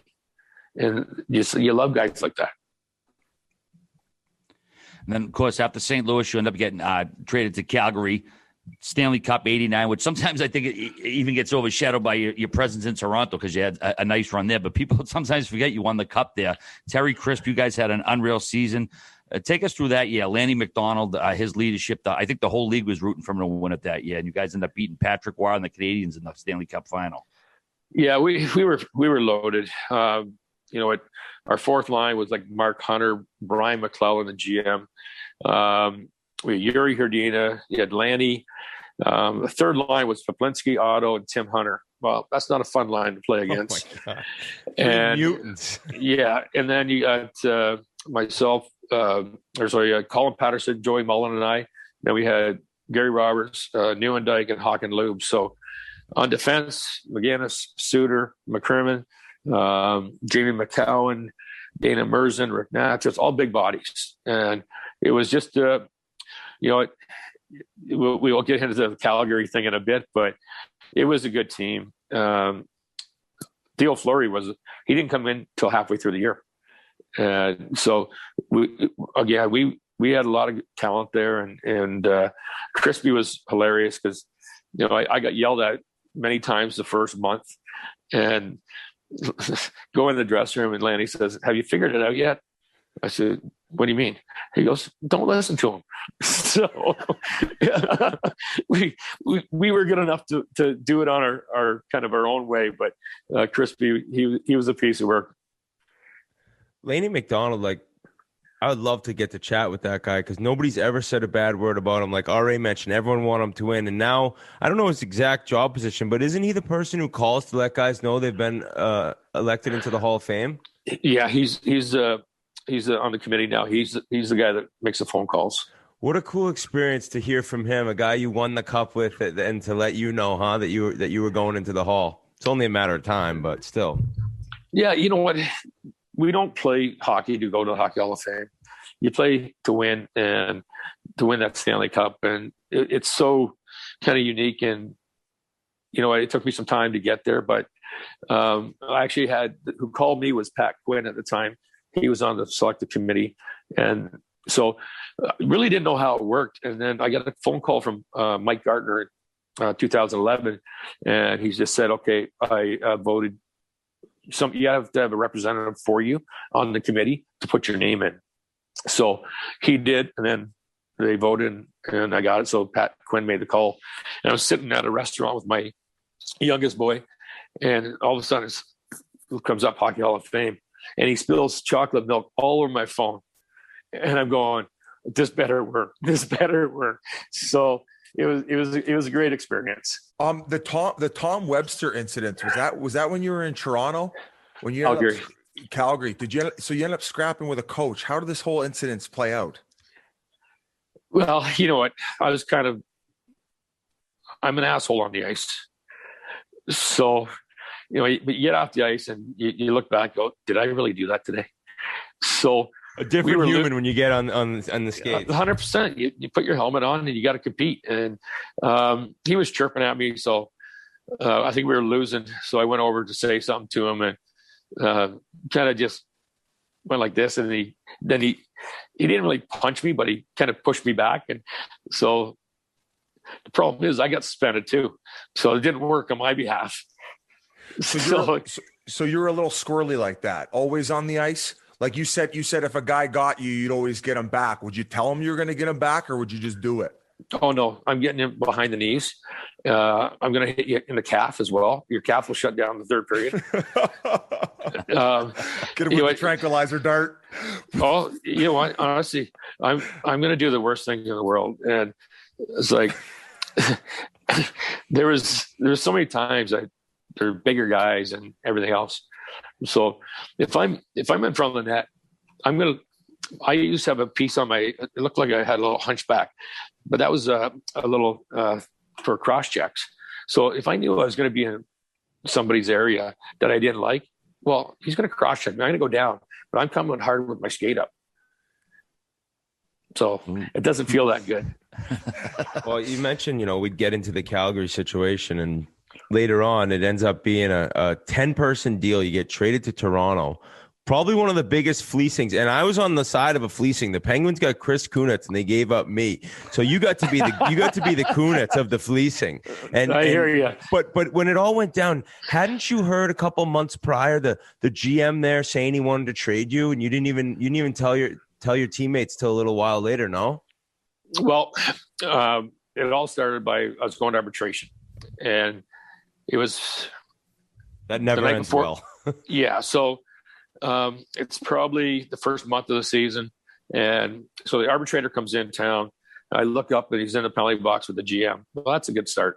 So, but my agent Larry Kelly that I had for 21 years, he's a lawyer, and as time went on, his first guy was Doug Wilson, Steve Larmer, and then myself, and then it came to Dave Ellett, and then Steve Eisenman. So he came in a different route, but yeah, so pretty much we felt we won in arbitration, whatever.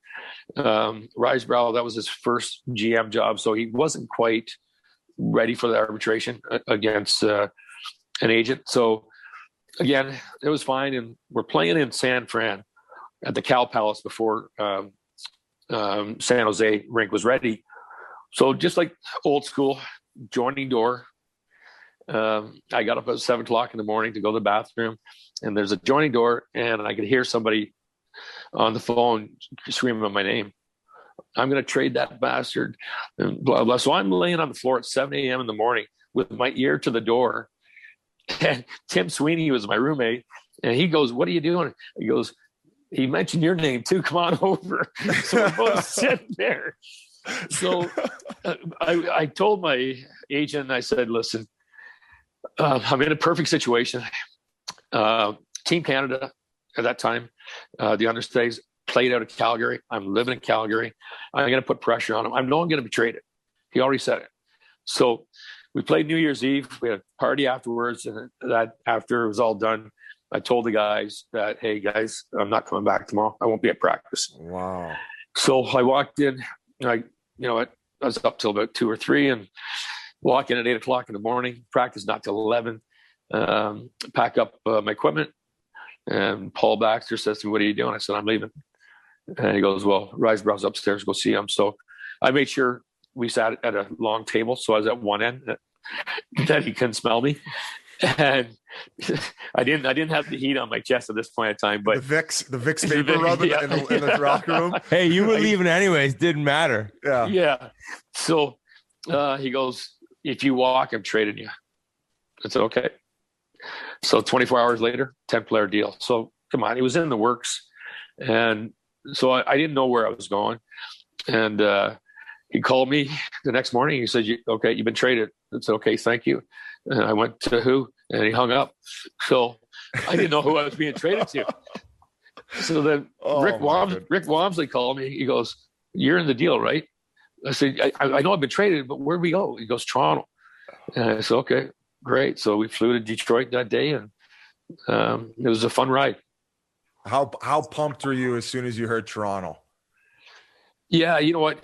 Because Cliff Fletcher left Calgary the same year, I was hoping that's where I'd go. And Tom Watt was the coach when I got there. We got into Detroit, and Alexander Godinyak was number 93, and he was in the trade. So Tom Watt said, no more high numbers. So my first picture in the dressing room, I'm wearing number 14. I said, I'm not wearing this. Not a chance. So it's kind of ironic that he said, okay, 93, but I was going to wear 16. Who's 16 now? Mitch Marner, that wanted number 93. So it's, so it was amazing. My parents were almost at retirement stage, so they came up every weekend to see me play. And, it's something that it was an honor to put the uniform on. We had a little bit of success, and, we had some great leaders in that dressing room too. That first full year as a Leaf, you light it up. I mean, just take this huge jump. Was that one of those things where you thought you had that in you, but in Calgary, you maybe weren't playing as big of a role as you did once you got to Toronto? You know what? I played a lot in Calgary. Obviously we had to share the wealth with the power play and different things. But I was 80, 90 points in Calgary. So again, we had a good team. And, we had 4 good lines, and there are like 3 that could really score and stuff. So, again, it kind of takes a lot of pressure off you in different ways. But you go in there and expectations are high. And so, again, through all my teammates, you don't do this on your own. And Cliff made a great trade with Grant Fuhr to Buffalo for Anderchuk and Darren Pupa. And then Felix Potvin came up from the minors, and it just changed their whole team around. So again, we had Glenn Anderson there, Mike Foligno, Bob Rouse. The leadership was, and then obviously our captain Wendell, probably one of the toughest guys that I played for. Wendell was at the '87 Canada Cup tryouts, and so there's Dale Howard-Chuck, Kirk Muller, Wendell, and I. We all sat together. And Wendell was the first one to be cut. So packing up his bag, I opened his bag. He had his Toronto Maple Leaf pants. They were in there. I signed them. To Wendell, best wishes, Claude Lemieux. So next time we played, was that you? I said, no, that had to be Muller or Howard. So, hey, sorry you got cut. I did tell him when I got traded to Toronto that it was me. The fight he had with McSorley after he hit you is just one of the most. I think there's a YouTube clip about 50 minutes long of Wendell Clark's hits and fights biz to Metallica. Yeah, it's amazing. Like when he fought Ben Wilson when he was a rookie, and it just like the '94 season, we're playing in Vancouver, and Gino Ojic's all over me every shift. So you know what? Wendell sees it. He just goes up to Pavel Bure and says, hey, Pavel, if Gino touches Doug one more time, we're going to knock you out. I didn't see Gino the rest of the game. Hey, I just said this about go get Backstrom if you're mad at Tom Wilson. Don't get me going. Yeah. Unbelievable. Hey, so obviously playing in Calgary, you win a Stanley Cup. I'm sure that there's media pressure and tons of media because you're playing in a Canadian market. Was it a completely different beast going to Toronto, or did you really not notice it? And if it was it those veteran leaders that helped you kind of adapt to the fact that you're in the mecca of the hockey world? Yeah, Calgary is pretty media friendly too, like meaning there's a lot there. But then you come into Toronto and, that's when I believe TSN just started. The newspapers, there's Globe and Mail, the Sun, the Toronto Star. So, yeah, there's a lot of people each and every day. And it's something that I never shied away from the media. You just kind of want to absorb it. You know what I mean? If they say you were bad and they write it the next day, it's okay. I'll be better the next day. And we're all going to go through slumps. And it's just the way it is. Not everybody can be perfect each and every game. So it's something that, I felt the pressure that you put on yourself, it's a hard way to get out of it. And there's a fine line. If you get under that line, it is so many steps to get back up here. Because you don't believe in yourself, you're trying too hard, you're squeezing your stick. And that's where, in my eyes, when you see guys, your teammates that are going through that process, that's when you really help them out. Take the pressure off and, make some good plays to them. And just, again, it's like media sometimes feed the inner side that it's like, okay, screw you. That's how I looked at it. No, I appreciate that. Cause I think looking back on most Leafs, the reason why people respect you, the Wendell Clarks, is because you guys, you didn't really succumb to the media pressure at all. You guys rose to the occasion, I guess more so than any Leafs team in recent memory.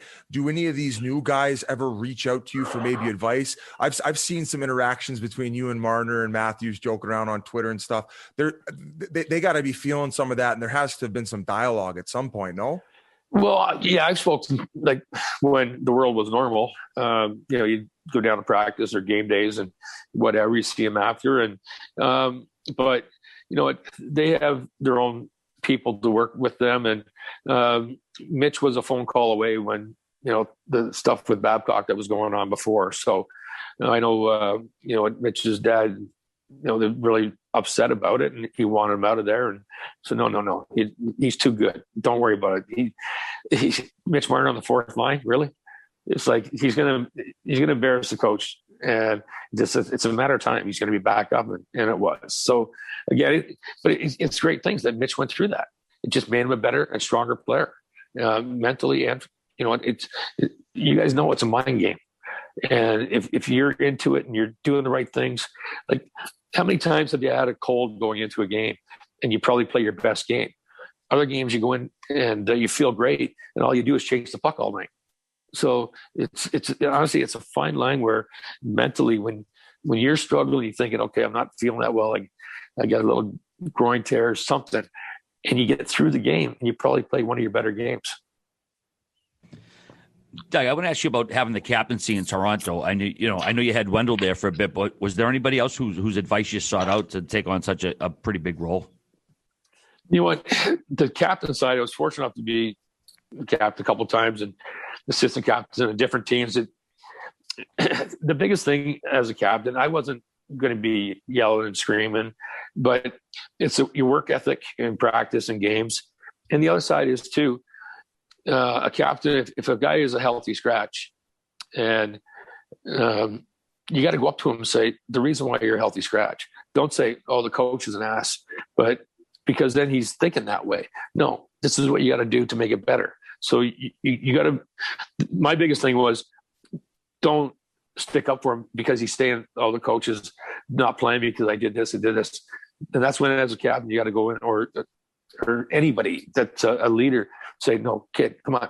This is what you have to do to get better.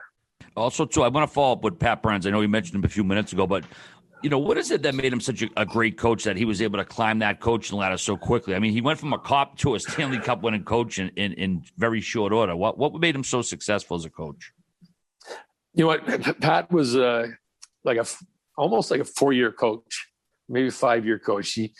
He would push you, pull the strings, and do a lot of different things that, again, it was a scare tactic almost. And then after a while, he's like, okay, you're not scared anymore. So, and again, he just, he was a player's coach. Okay. But if you didn't work hard, then he's going to be hard on you. And that's where, again, it's just as leaders on a team, you got to see, like, when it's like Mike Foligno was playing, he's in and out of the lineup, but he's not complaining. So watch what this guy does. Learn from him. He wants in the lineup. He wants your job. So you got to be better than him. So Pat would make sure that he pushed the buttons the right way. I was going to ask about Felix Potvin. What was this guy like off the ice? Felix didn't say a word. Okay. So he started getting tats and stuff. And he always said, he goes, yeah, I'm from a bad area in Montreal. We used to fight a lot. And I'm like, yeah, okay, whatever. And then we lived in the same apartment building. He was about 3 floors up from me. And so he's always reading the paper. It's like what's going on with concerts and stuff. So I'm like, where are you going tonight? He goes, oh, I'm going to this little club. And he goes, it's a punk rock band. It's pretty good. And I'm like, okay, I'm going with you.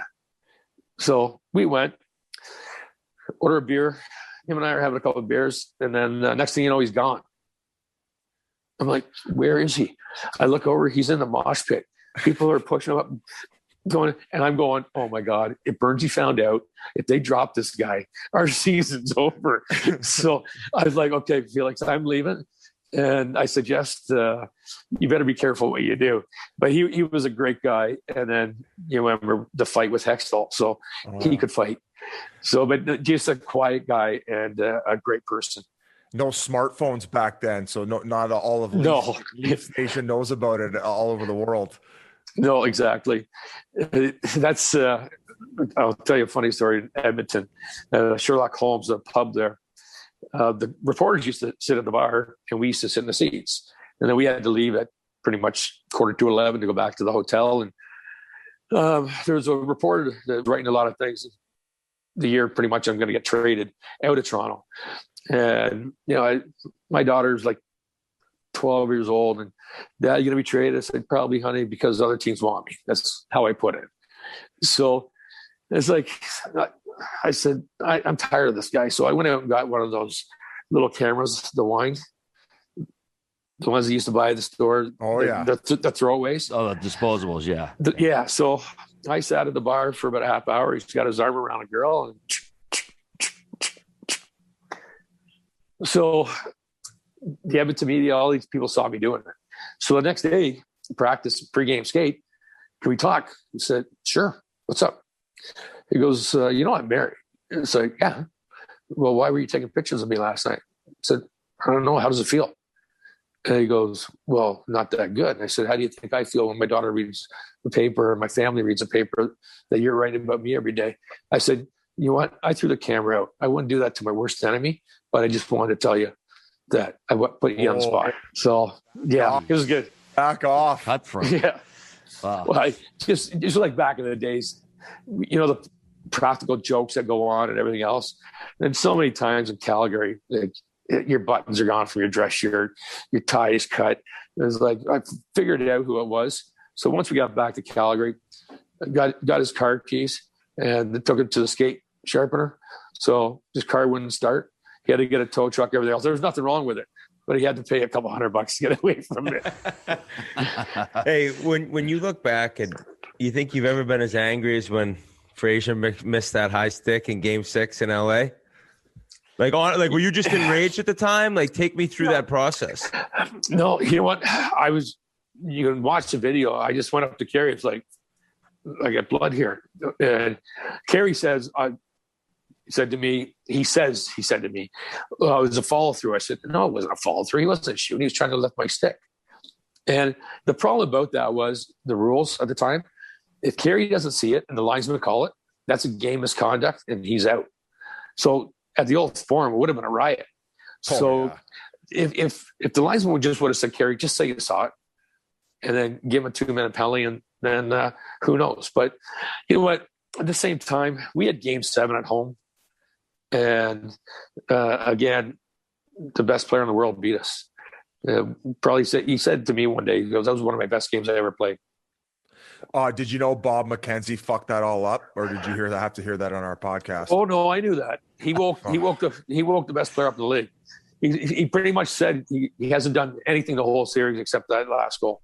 And so you guys are reading this in your locker room. Oh, great! Like, you son of a bitch. Yep. So you guys are completely aware of the whole breakdown. That's unbelievable. Big time. Yeah, Did you ever have words with Bob about it? No, not really. Bob's a good guy. I guess I might have said something on his playing days, but when you retire, it's a little bit different. You know, bygones be it. But yeah, we weren't too happy in that dressing room with that article. Doug, do you think it was a case, it was a missed call, or do you think it might have been like sort of like a subconscious, like deferring to Gretzky without like knowing he was doing it because he was Gretzky and, you know, that's the way it went? I honestly, it's probably one of the biggest things I get all the time, the missed call. And I let it go. And again, it was a high stick. And there's one referee, he misses it. Well, it happens. And again, we still had a chance to win. But I tell you what, I told Carrie this. I said, Carrie, last year I walked through that whole game, and that's the worst game I've ever seen you referee in my life. Not even the high stick, just the calls that were missed and the calls that he gave us. I said, that was brutal. Like, I think my favorite referee game was Don Koharski, and that was the 93 playoffs against Detroit. The final game, Game 7, there was one penalty called. And you know what? Referees got mad at me sometimes because I'd always say, well, hey, look at 17,000 people here. They came to watch you referee today. And you bastard. Hey, Doug, did you get a bunch of makeup calls throughout the rest of your career because Carrie fucked that one up, or what? You know what? First and foremost, you feel bad for him because he had to live with that and being an Ontario guy. And, you know, he said he had death threats and different things. And you never want to see that on anything. So, you know what? Yes and no, but it's again, referees are, biz. You can talk to them. Yeah. They can help you out at different times. And I remember Gary Roberts and I were neighbors in Calgary, and we had a bet for a case of beer for the most penalty minutes. And coming down to the last game, and we're winning 4-1 with 2 minutes to go. And I went to Koharski. I said, "Hey, you're an asshole." And he goes, "What's wrong with you?" I said, "I need 10 minutes." He goes, "Really?" I said, "Yeah, give me 10. He gave me 10, so I won the case of beer. Instead of worrying about bonuses, you guys are worried about cases of beer. Case of beer, man. You sandbag. Well, you talk about bonuses. Back in St. Louis when we had the run in '86. We were waiting in July for our team bonuses, and this was about $15,000 kind of thing. And half of the bonus got, and the other half they bounced. So we didn't get our bonuses till August. So that's how that team was. Yikes. Yeah, so he bought the team for $3 million and the rink for $10 million. And he sold it 3 years later for $38 million. Oh my goodness! Let's talk about some of the funny ads you used to do when you were a Maple Leaf. I remember you were like the milk ad guy, and you had the milk the cow leotard on. Oh my dad grew up a Habs fan. He was all over you for that one. Yeah, yeah. Biz, here's how it was. I did the commercial. Well, I got down there. And I walked in, and there's a guy and a girl there, the makeup people, and said, "Here you go." They give me a Speedo. Put the Speedo on, and then they're shaving my legs. So I'm standing up, and now they're painting it. So in between, when they're moving the sets, and when I turn, it's all makeup, so the jersey would rub against it. But so when in between sets, I got to take the jersey off, so I got no top on. I got Speedo and milk legs. And I'm meeting the milk board people kind of with one hand somewhere else and one hand shaking hands. It's like, turn the heat up, please. Oh, no. Growing on a shower, eh, Dougie? Same here. I got the same problem, buddy. Yeah, no, I was in the pool. Yeah, exactly. Costanza. Yeah. So, no, it was a lot of fun doing it. I did a Head and Shoulders, and people used to bug me on that. Great hair can't have flakes, and so it was a fun ride. Honestly, God, it was so much fun, and the kids, honestly, that were 7, 8, 9, 10 years old, they knew me as the milk guy, not the hockey player. So it was kind of interesting how it went down. That's the only reason I went and got your autograph at the Penn Center one time on my leather Maple Leafs hat. I talk about it on the pod all the time. You were there signing autographs. Oh, wow. Nice. Were you the only one there? Yeah. So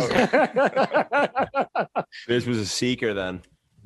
Dougie, after Toronto, you last 5 or 6 years in the league. You played for a few different teams. You're an older guy. Were GMs bringing you in to sort of mentor guys? What were they telling you your role was? Like say New Jersey, Chicago, Buffalo, those last few years. Well, Jersey signed or Lou was great. I had to go through arbitration with Lou. That was a lot of fun too.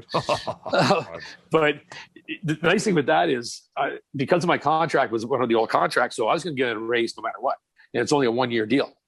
So, I don't look at hindsight, but when I signed with Chicago and I get a call from Bill Wirtz and Bob Pulford about 8:00 at night, and you can tell they had some cocktails in them and said, we want to sign you tomorrow. Brett Hull's going to sign here. He's going to wear a Dad's jersey and some other signs. So I agree. I signed with Chicago, and a day later, Brett Hull signs with Dallas. I'm like, are you kidding me? Because I could have stayed with Jersey.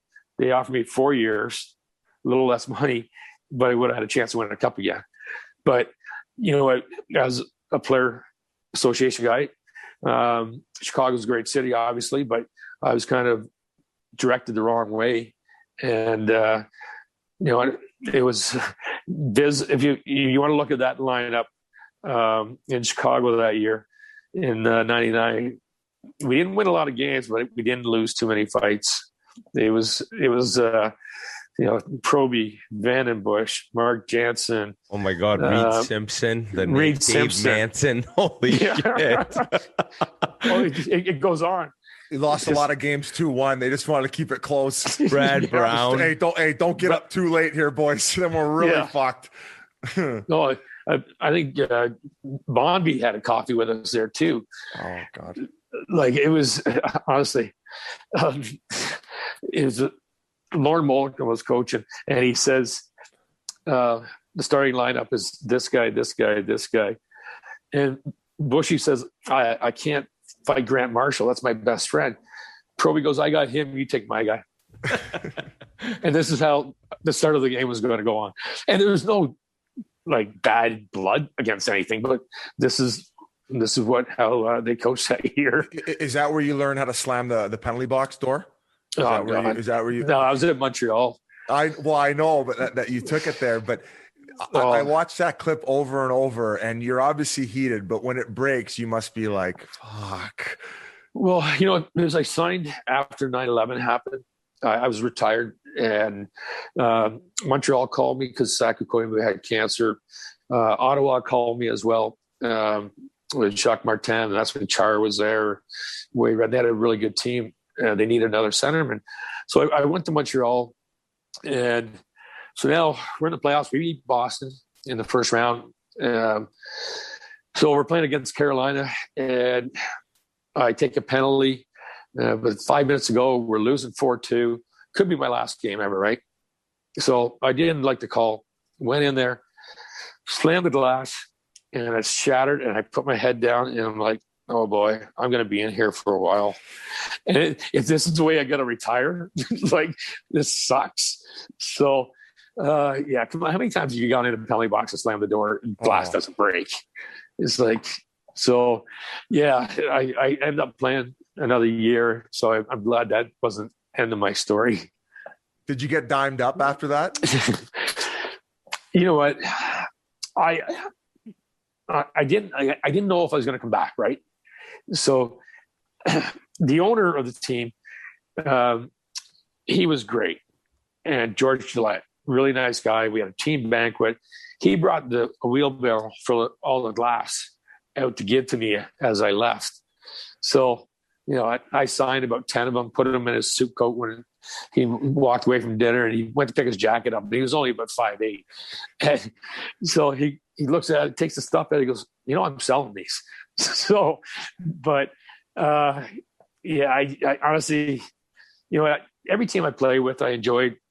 Buffalo was a little hard because I left Chicago to go to Buffalo, and they traded JP Dumont and I for Michael Grosick, and JP played another 10 years and a great career. I think Grosick played 1 year. So my time in Buffalo was good. It was short. And as here said, Dave Anderchuk was my roommate. And you know what? Every road trip, 11 o'clock at night, Lindy Ruff's knocking on our door to see if we're in. And we're both 39 years old. Or 38 Why are you years checking old. on us? It's like, we've already had our beers. We're in bed already. So, but it was pretty cool. But my first year, you get to Buffalo, I played 15 games, and I think we won 13 of those games to make the playoffs. But the next full year of Buffalo, HSBC Arena it used to be. I figured what that meant. Holy shit, Buffalo's cold. So, Doug, I got one more. I got to go back to 89. You scored the Stanley Cup clinching goal that year, and you got the empty netter to totally seal it. I know guys weren't always grabbing pucks for souvenirs for players back then, but did you ever?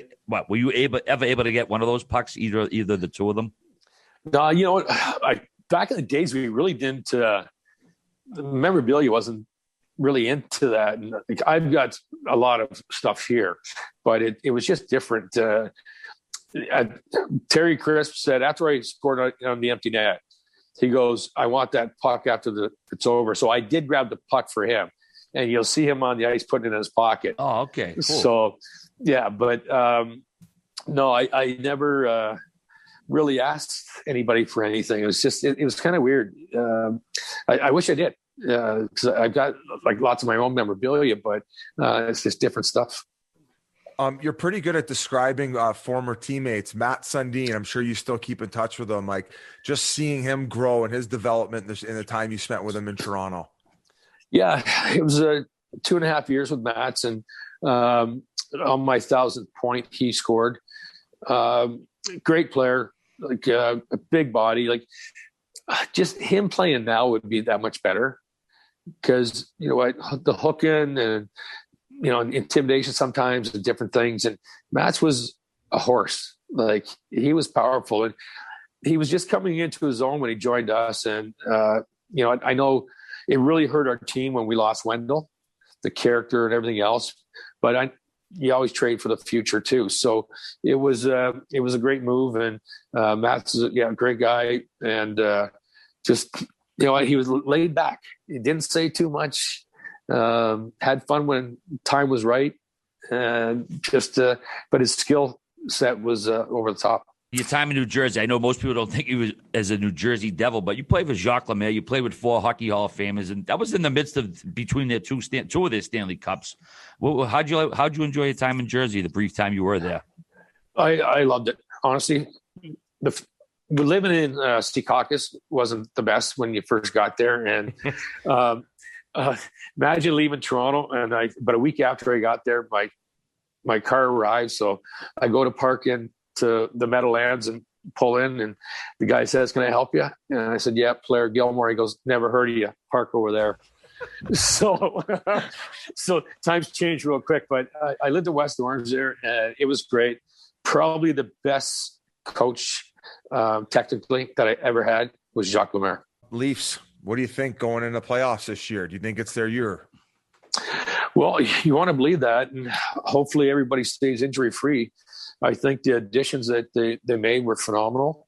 The younger guys are getting that much more mature, and it's a different season this year. The North Division, you never pick your poison, so whoever you got to play against, you play against, and they've got a great chance. And for me, being an ambassador with the team too and playing.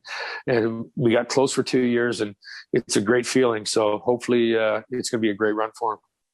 Yeah, we're kind of a Leafs podcast. Well, not RA. He's Bruins. Mikey's whoever wins the cup. He goes to Vegas with and party him. But we appreciate you. And anyone who hasn't read it, but your book, Killer, my game, is it, what is it? What is the final? My Life in Hockey, 2017, unreal read. Check that out. And we really appreciate you coming on. It's been a blast chatting with you. Well, my pleasure, guys, and congratulations, all the success. And look at the pink Whitney. I'm going to have one right now. We're about to send you up a big old boatload of it. So thank you very much. Cheers, guys. Thanks so much, Doug. Really appreciate it. My pleasure, guys. Huge thanks to Doug Gilmour for joining us for a great interview, man. I love watching him play. They didn't call him Killer for nothing, man. He was such a great player. Stanley Cup winner with the Flames in '89. So thanks again to Dougie for joining us. We do want to tell you that Sport Clips Haircuts offers a unique experience that exceeds the typical haircut from start to finish. Sport Clips stylists are experts in men and boys' haircuts with specialized training and techniques. Cutting guys' hair can be harder than women's hair. When you go to Sport Clips versus a place that cuts women's hair, you're getting stylists who are specifically trained to cut guys' hair. Sport Clips are experts in understanding facial shape and hair texture and cutting to a guy's best advantage. Sport Clips' signature service is the MVP haircut experience. It's so much more than a haircut. You get the legendary hot steam towel on your face, the old massaging shampoo that makes you melt right into your seat. It's the ultimate in relaxation. And with 1,800 locations nationwide, a Sport Clips is closer than you think. So visit a Sport Clips near you for a haircut that exceeds the typical experience from start to finish. Sport Clips Haircuts. Go check them out. All right, gang, moving right along to the next series, Nashville, Carolina. This has been a doozy so far. The Preds won back-to-back double overtime games to tie the series. Some spectacular work from UC Saros. He stopped, 52 saves in Game 3, 58 saves in Game 4. We get a series, basically a best of 3 now, going back to Carolina. What's your take on this thus far? So I've been catching some heat from some Predators fans, which I don't want that smoke. I love Preds fans, but I said this would probably be the biggest upset, I think, in the first round. Now, I can admit when I'm wrong. I'm very well known to do that. I kind of forgot about Colorado St. Louis when I said that. My brain was in other places. Right when I was reminded of that, I said, oh, shit, that was probably right up there too. But well, I mean, Riley did guarantee that they would win. So, I mean, you have to take that into account. I think I had and if I'm wrong, and I did think of St. Louis, it was that they had won the Cup. And, you gave them a little credit, right? So I just knew that this is an outmatched series, these two teams. And the first 2 games, I was right. Carolina's dominant. And they look exactly like everyone thought they did in terms of rolling lines, but controlling the puck. Awesome crowd. I know we keep bringing it up. That can be our new thing, Biz. It's like a swipe up. We're going to say awesome crowd the next 2 months. And then it goes back to Nashville. And this UC Saros puts on the performance of a lifetime 2 games in a row. And I think that if I could choose every game, besides the late games, but every early game, give me 3-4 overtimes. Like this double overtime is incredible, but give me more. As we're watching these games, even when I gamble on them, I want my team to win, but I just want it to go longer and longer, and these storylines get crazier. And so who thought going back to Nashville the way Carolina looked, it would be 2-2? No one. It was completely different the way those two teams play at each other. One team took the fucking play to the other team the entire time it was slanted. And then you go back to this Banana Lands crowd and talk about Taylor Luan. Am I saying his name correctly? Yes. Has there been a better beer chug team fire up in the history of beer chugs in that arena? There's been offensive linemen chugging beers in there for years. And that was just game breaking. Well, he was the one doing out of the Catfish, I believe, a couple of years ago. And talk about he was with that group as well. Well, I think the whole crew was there last time. So this time he's sitting shotgun with his wife and his kids. So talk about peer pressure. They put him on the Jumbotron. He's got his kid in hand, obviously keeping a little bit classy. And then it goes back to him. And next thing you know, beer thrown to him, chugging it, jerseys off, waving around. And sure enough, they find a way to win it. And that was in Game 4. And there was one thing they needed to do if they were going to have a chance, and it was get the fucking power play going. second game in Carolina, 0 for 7. Absolutely pathetic. What do they do in game 3? Granlund ties it up 3-3 in the second with a big one. And I think they were 0-4 at that point in that game. And then in game 4, Cousins, I think it was his first ever playoff goal, ties it 3-3 early in that third period to force overtime again. So power play coming up with some massive, massive goals. You got to think that the home crowd obviously lifted them and gave them the advantage in that regard. But I tell you what, man, it's a whole new series. I still like Carolina. And when I look at it, I look at the Pittsburgh Islanders game, where they're out chancing them, they're out shooting them in most cases. Well, Sorokin and Saros stole a couple games, and they get to live on. So I think that Carolina is going to have no problem solving goaltending when they get back home with their home crowd. And I think I ended up picking them in 6 games. So I think that they're going to end it off, but a bit snake bitten on the road. Yeah, that crowd seems awesome. I still remember when I couldn't go to the finals with RA and Granelli when they paid their own way when we began this podcast, and you guys came back just pretty much agreeing completely with what I described that city like, but you said it was steroids because the finals was going on. So unbelievable. It was the best trip of my life. That rink is smaller. It's like, Biz, it's not like the size of, if you're in the United Center where the Blackhawks play, is it even still called that? Is the complete opposite feel of being in Nashville. So I think that even 12,000 in there is just perfect. Luke Kunin or Cunnin? Apologize. I don't know exactly what it is. I'm going to go with Cunnin. Traded early, like a high draft pick, and you're wondering what's going on. And like, he seems to have found a perfect role there. He looks awesome. And he's made plays, I think, that other teams who gave up on him didn't think he could make offensively, or they didn't trust him enough to, because now you're seeing him create more. And I like that American guy. Shout out America.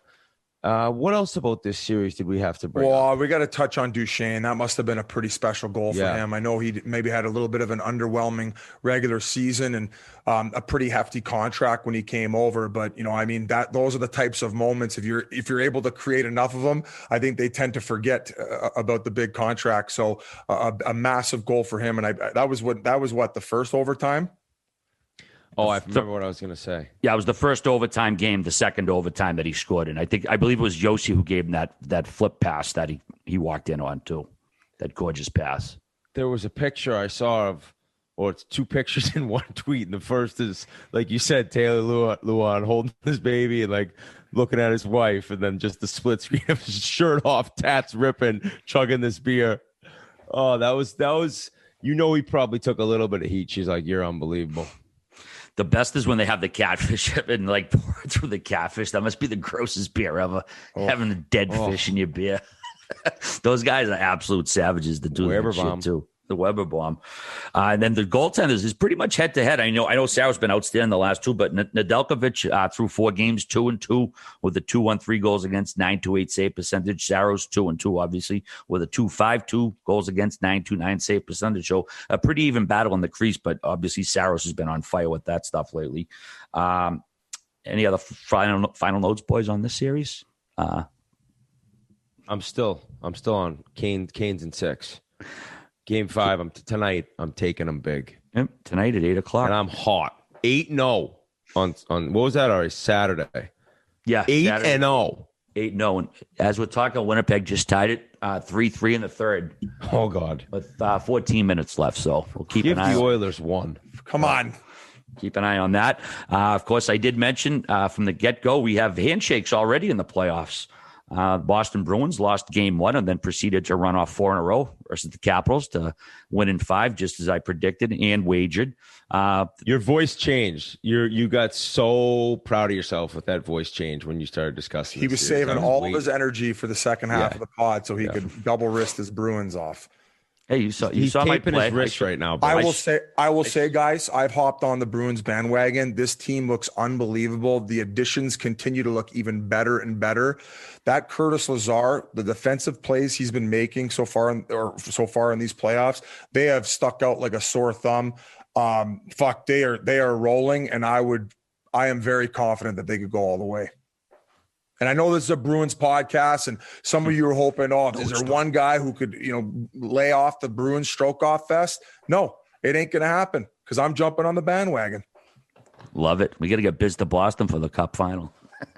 Oh, you calling a Cup final right now? All right.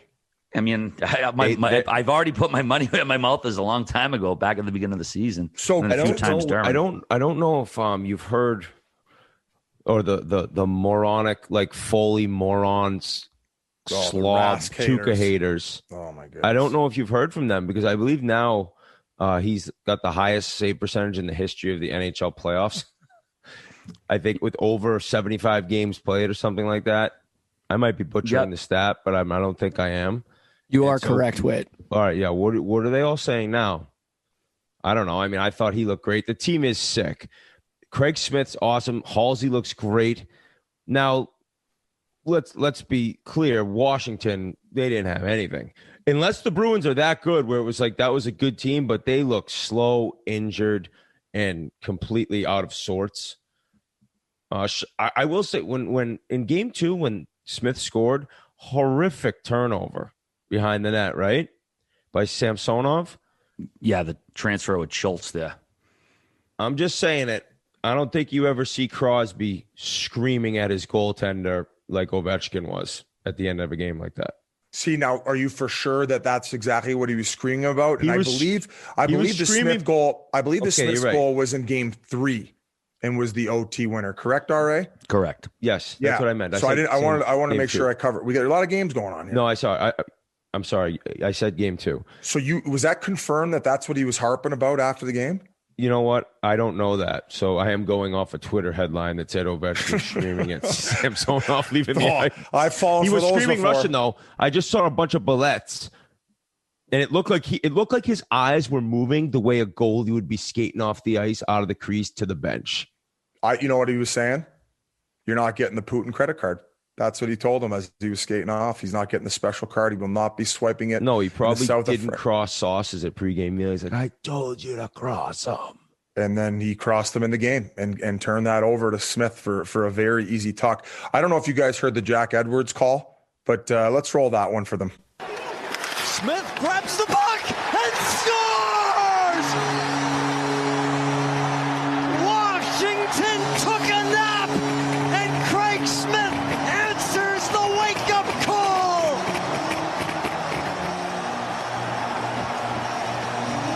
The Bruins win 3-2 in double overtime and lead the series 2-1. I mean, what's better than a Jack Edwards OT call? You know what's better? What? Flipping over to USA and getting the NBC Sports guy that's doing it. I don't know how it's possible, but you're able to watch both. I think we talked about this last episode. I don't know how you can watch both. Usually it's blacked out. One of them's blacked out. You know, you're local. You watch the local if the team's on national TV, and now you can see both. I just flip it right over. It's beautiful. And sticking with the Ovi topic, I mean, a question mark going into the offseason. To me, there's no reason that he's going to leave Washington unless he wants maybe brighter light somewhere, maybe a little bit more sunshine. But he just finished a 13-year deal that I think paid him $124 million. I don't know what he's going to want to command. I think seeing what Backstrom signed for, it probably would lead Ovechkin to maybe take a little bit of a hometown discount with. Yeah, I think he decides, and I would guess he's not looking to like crush him and be making 13, 14 a year. Maybe I'm wrong. He deserves it. If he wants to be the highest paid guy in the league, you got to give it to him. Am I crazy? You pretty much give Ovi what he wants. Now, if it's that ridiculous, you're dealing with a fan base that will forever despise you. Right? Yeah. I mean, I don't know. I don't know if you could. He brought them a cup. Once you bring them they despise the GM for not giving him what he wants. Oh, yeah. I misheard. I'm sorry. I talked to Barstool Nate, after I gave him a little skull job the other night after the Bruins scored versus the Capitals. Nate got crushed. It was like 8-on-1 in the stream. He's the only Caps fan, and we're just dummying the poor kid. The Capitals owner actually came out with a statement like 2 weeks ago talking about Ovechkin and like his future with the team.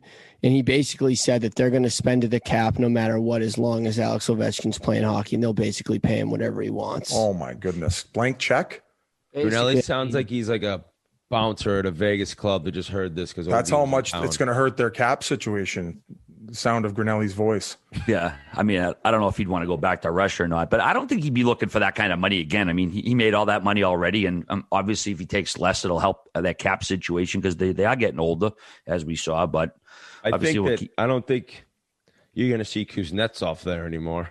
You got to think they'd look to trade him. I don't know if Seattle can take him. Super skilled, but you don't know what you're getting from whoever's him. got the best wolf. Yeah, if you have sick vials of cocaine. Coconut flavored dummy dust. Who's got the nicest granite in the National Hockey League? We got to talk about another Russian, Orlov, the hit on Miller. Fucking leaping Lanny Poffo. Yeah, so we've talked about a few of the hits in these playoffs on this podcast. Now, this one's tough because he ends up leaving his feet, right? So right away, you're like, wow, no reason to do that. And when he gets his elbow up, he ends up making contact with what looks like Miller's shoulder. So I don't at any point see him make contact with the head. But what that does, though, it forced him to fall back. And when the most of the damage was done was with the way his head hit the ice. Did they end up coming up with any supplementary fucking Christ? Supplementary discipline? I don't know. That one always gets me. He didn't get suspended. I know that. I'm not sure if he got fined or not. I know there was a handful of fines handed out over the weekend. I'm not sure if he was. But the worst case is Miller's now out for some time, and he was playing great, man. Talk about a defenseman out there that can close on guys, great stick on puck, very mobile, very impressive at the fact that I don't get to watch the Bees a ton, but following them so far in these playoffs, that's a very valuable loss to the Bruins lineup. And I would imagine, as a Bruins fan, RA, what did you think? Did you think dirty, or did you think just a tough result? No, it's dirty. I mean, when you jump, it wasn't like one of those cases where the guy gets elevated during the impact. It was like he fucking jumped right into him. And Miller's a foot off the ice. Yeah, and Miller's a tough bastard. He gives that Bruins that element that they don't have Chara anymore, so that's the toughness they need on the back end. And also too, shout out to the handshakes, man. That watching Chara and Bergeron, that was a cool moment. I mean, those guys played together for so long, and him going through the handshake line. I'm always a big fan of that stuff, but particularly with Z this year, it was pretty good stuff. But Miller did miss Game 5. There's no word on when he may be back. Obviously, the Bruins are going to be sitting around for a while, waiting for the winner of New York, Pittsburgh. Also, the Bruins. I want to ask you, what did you think of that? Because I mean, he by the time he ends up making contact, he's a foot above the ice, but he didn't end up hitting his head. Yeah, well, yeah, and it wasn't like a shoulder to the face head shot. But when you see some guy both feet in the air, it's just automatically dirty, right? You can't be doing that. And I don't know. It's brutal for Miller because, like you said, he played good. He's had such brutal luck with injuries. I hope he's able to come back and he's all right. But that was scary. He said he went to the hospital, and I think that I don't know if it was a recent episode or we were just chatting in New York or something. But that's a guy who worked with Adam Oates. I think we might have said this in a recent podcast. Adam Oates noticed something the way he was retrieving the puck, and he was making himself vulnerable to concussions, and he did one little slight thing and changed space. And his game changed, how he was able – all of a sudden he was so much better at handling the puck, and, yeah, that's a tough loss. I mean, that's a loss we always say in the St. Louis series. It could have been different 2 years ago. Bruins also announced that Andre Kashe is going to be shut down for the rest of the season. We will not see him. Obviously, they didn't see him at all this year. He did try to skate and to get into a game, but he won't be returning.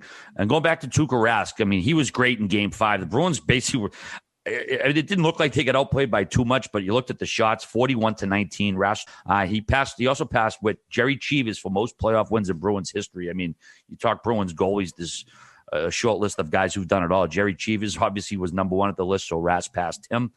And also, Biz, we got to talk about Brad Marchand turning into Michigan J Frog, the fucking WB Frog who pulls people off stage with their fucking the cane, hooking them off the stage. Well, he got away with it, I think, in Game 2, and then he ended up doing it again, taking a stupid penalty because the refs probably got the video from the game before. Well, they end up potting one on that power play, and we said it in the gambling cave. We said he better get it back. And I think that he responded with one shortly thereafter. So talk about the Rat King back up to his old antics. And when they end up scoring afterwards, sometimes they don't learn their lesson. So let's look out for the hook off the stage play. I think Chris Chelios made that famous. He would always go into scrums with his stick turned over. Yeah, he would call it guys. He called it like the Swan or something. So Marchand's taking the old school approach again. That fucking guy, man. I couldn't believe when Mantha got the penalty on the first night he did it. He didn't do anything, and then he gets away with it. Then he decides to do it again. That was ridiculous. I'm sorry to bring this up, but has there ever been a better named goalie for a city than Jerry Cheevers playing for the Boston Bruins? Imagine people already like grown. How do you say his name? Jerry Cheevers? Jerry Cheevers. That's the most perfect name to play goalie in Boston. I mean, that's amazing. Going back to that, sorry. Absolute legendary mask. The Bergeron goals, he looks as good as ever. I think we had the discussion on the live stream about 5 years ago. You were like, all right, how many years does he have left being good? And now I think it's basically timeless. I don't think it'll ever end. He looks as good now as he ever does, and he doesn't have to be as fast as like the fastest players out there. He covers first line center. No points next round. Mush God got him. Oh, dude, don't you fucking dare. Hey, you know what though? If he has no points, the guy he's playing against will probably have no points as well. If he doesn't have it offensively, he does it on the other end. So suck on that, Biz. If you're a Bruins bandwagon now, bagging, what do you say? Bandwagoner? Yeah, I don't know. You tell me. Bandwagon Bruins bandwagoner. You can't be throwing that out into the atmosphere. I switched with tongue this week. Good way to fuck up your cut. I got marbles in my mouth right now. Caught him for me. Pasta had a great series. 2 goals, 4 assists. McAvoy, 5 assists. Bergeron, 3 goals and an assist. Halsey had two goals as well. So the guys they needed to get things done got them done. So again, they'll wait and see who wins. New York Islanders, Pittsburgh Penguins. They'll take that series win run. All right, moving right along for the other handshakes. This was just an absolute destruction. Colorado sweeps the Blues. They outscore them 20-7. Just utter domination. The Nate Dogg, Landeskog, and Rantanen, they feasted on the Blues. They combined for 9 goals and 15 assists, 24 points in 4 games. Nate Dogg got 6 goals already. Grubauer 4-0 with a 1.75. 936, and also he had a little nice little Instagram he posted earlier in the series. Him and most Jordan. Entertaining part of the whole series was the post 4-0 split Instagram post. Yeah, he had some words with Jordan Binnington, who's not afraid to mix it up with opposing goalies, and he just had a picture of them two jarring at each other with the caption "Memories from Round 1." So it was a real subtle little troll, but it worked. And I know Binnington did have a rough series, man. 0-4, 3.59, 8.99 save percentage. The whole team wasn't good. I mean, it certainly wasn't his fault, but he's lost his last 9 playoff games in a row. So let's go to you first. Well, I mentioned O'Reilly's comments coming in the series. He was confident in the team. They had a great push towards the end of the year, and they were playing some good hockey. But I don't know, man. They didn't look at like the team of the past. And you look back to the shakeups they had in the offseason and not bringing back Petro, and who knows what's going to happen with them looking forward here, and if they can kind of get back to that where they were when they won it. I think McKinnon's man on a mission. 6 goals already. I mean, the way that he's able to just move with that line, and Makar, I don't know how they'll be stopped. I'm picking them against Vegas if Vegas ends up closing out Mini, which we think they will. I mean, when I think of Colorado, it's just like speed. They don't stop coming, and then their goalie's way better than everyone thinks. At least we questioned them a little bit, Biz. I did, and you did actually. People were all over you for it. No, I said that, hey, buddy. If there was one thing I had to look at going into that series that might hold them back, it's Grubauer not necessarily being proven in playoffs. Yeah, he was one of the better goalies during the regular season. Whoop-de-fucking-do. McDavid and Draisaitl were the best 2 forwards in the regular season. How's that going for them right now? So it's like you got if we're disputing on who's going to win the series and what could potentially bring them down, that was the example I wanted to use. Now, obviously he shoved that one right up my hoop, but and I'll probably say it again next round and double down for you donkeys coming at me on Twitter. All right, what do you think you would have made betting them puck line every game? Although it probably wasn't even great odds because they were that favored. Yeah, the return was terrible. I didn't play them at all because me with the puck line. I need a better return than plus 110 or even laying minus 110 for a puck line. We saw they were a huge favorite. We saw exactly why. But the other big story of this series, Biz, Game 2, Nazem Kadri with an illegal check to the head of Justin Falk results in an 8 8-game suspension. He served 2 of those games already. He still has 6 more to go, so he's going to miss all, and if not all, of the next series, whoever it's against. We talked about it with his interview with him, if he was going to do something like that again. I feel like we're player fucking safety right now. We've went over how many hits to the head so far, and RA, it's tough to defend this one. Usually when you're coming from that side of the ice and you're catching that guy in that situation, if you don't make sure you do a really good job of keeping your knees extremely bent and not making shoulder to head contact, you're going to be sitting a while. And this one just kind of, it's happened too many times before to give him benefit of the doubt. We had him on the show, and I love how he plays. I love his competitive nature. It just seems though, when the playoffs hit, man, that maybe the wires aren't crossing the best.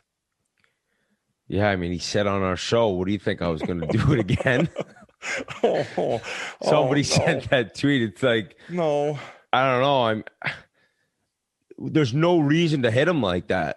8 does seem excessive, but I guess at one point you got to get more than a slap on the wrist, right?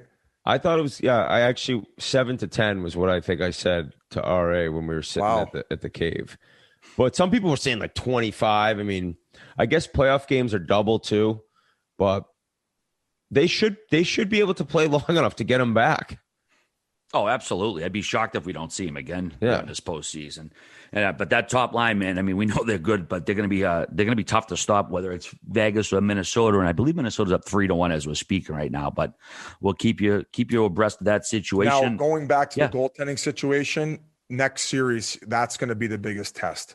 I want to see Colorado Vegas so bad, and you're going to see a team on Colorado's level who's able to exchange chances with them. So for all you Grubauer bag lickers, I would pump the brakes here till you can see what's going to happen in the next round. Berube was beefing about the refereeing, correct? Yeah, he was complaining. I believe it was after it was either game 3. Either way, I mean, it was a game his team got blown out. I'm not sure how much of a difference the officiating really would have made this series, but I know Brenda Moore had complained about the ref, and we're actually hearing quite a bit of coaches complain about the ref, and even more so than usual this season so far. I don't know. I mean, they're just not afraid to say it now. Yeah, they're willing to take the fine or whatever they get. Just when they consider it that obvious, exactly, they don't care. Yeah.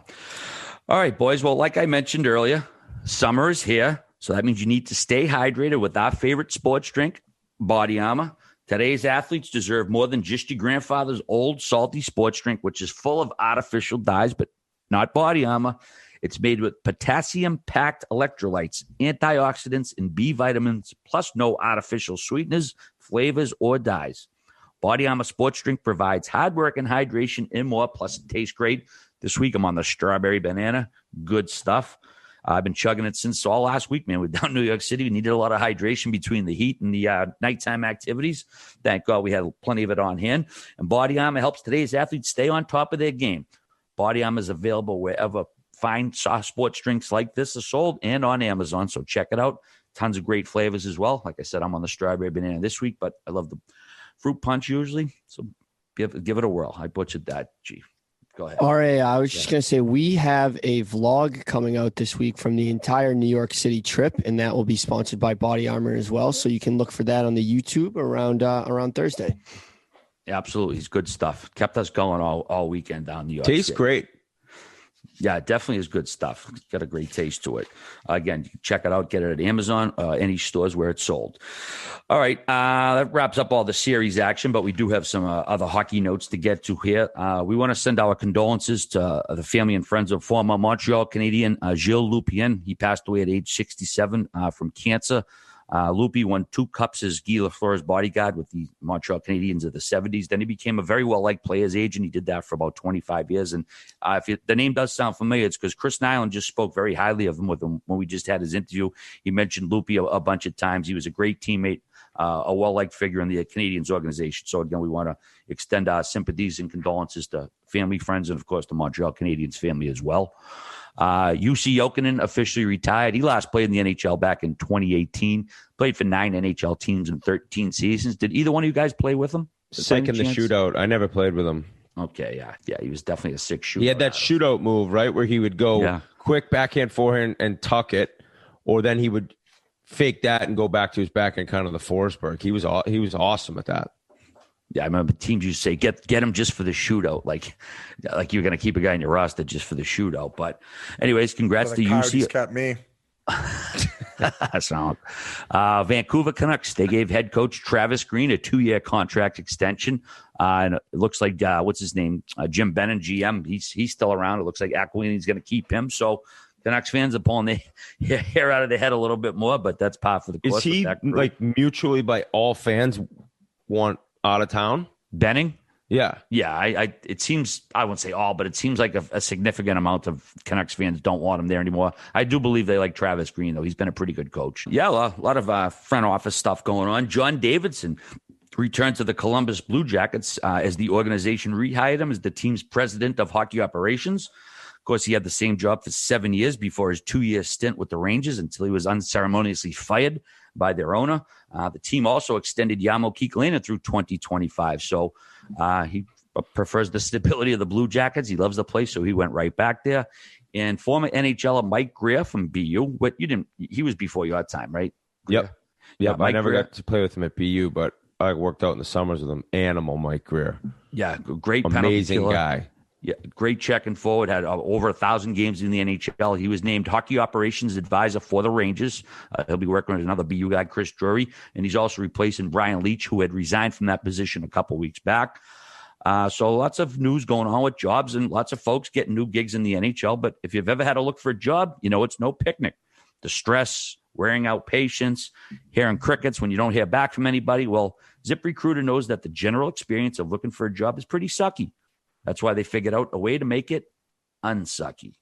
When you sign up for ZipRecruiter.com, you can create a free profile. Then you get matched to great jobs plus a lot more. ZipRecruiter will proactively pitch your profile to employers whose jobs match your experience.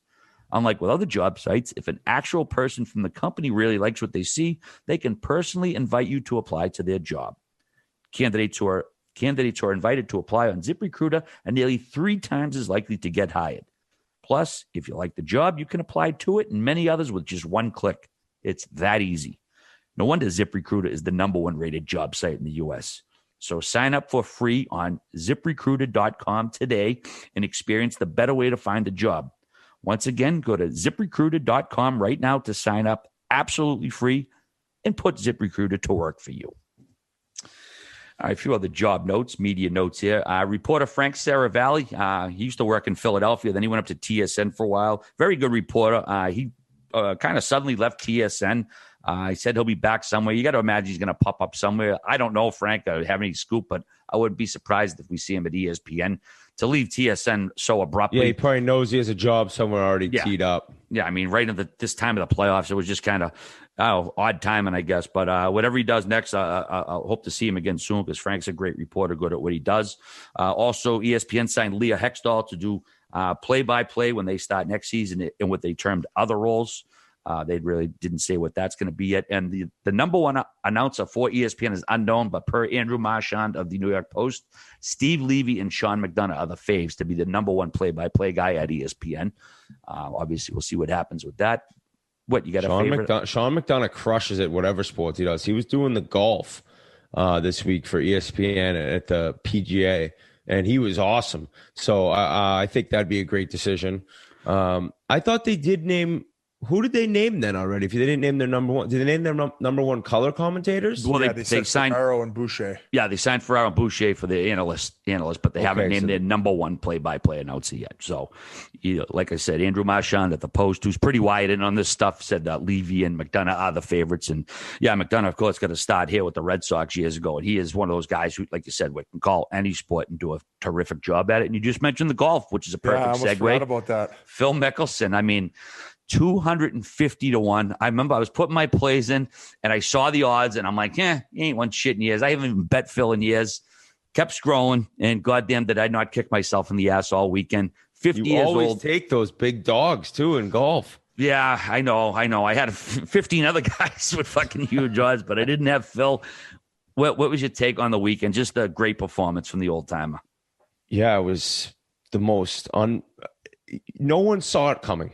It was like he's been just for a while now I don't want to say a bit of a joke because he'd won so many majors and had a Hall of Fame career, but I don't know if you remember at the U.S. Open in Shinnecock, he putted a ball and it was going to roll down the hill and he went and whacked it. Like he was like a sideshow and he was doing his social media. I hit bombs and he was these commercials, Miz and Maine, where he's dancing like a goofball.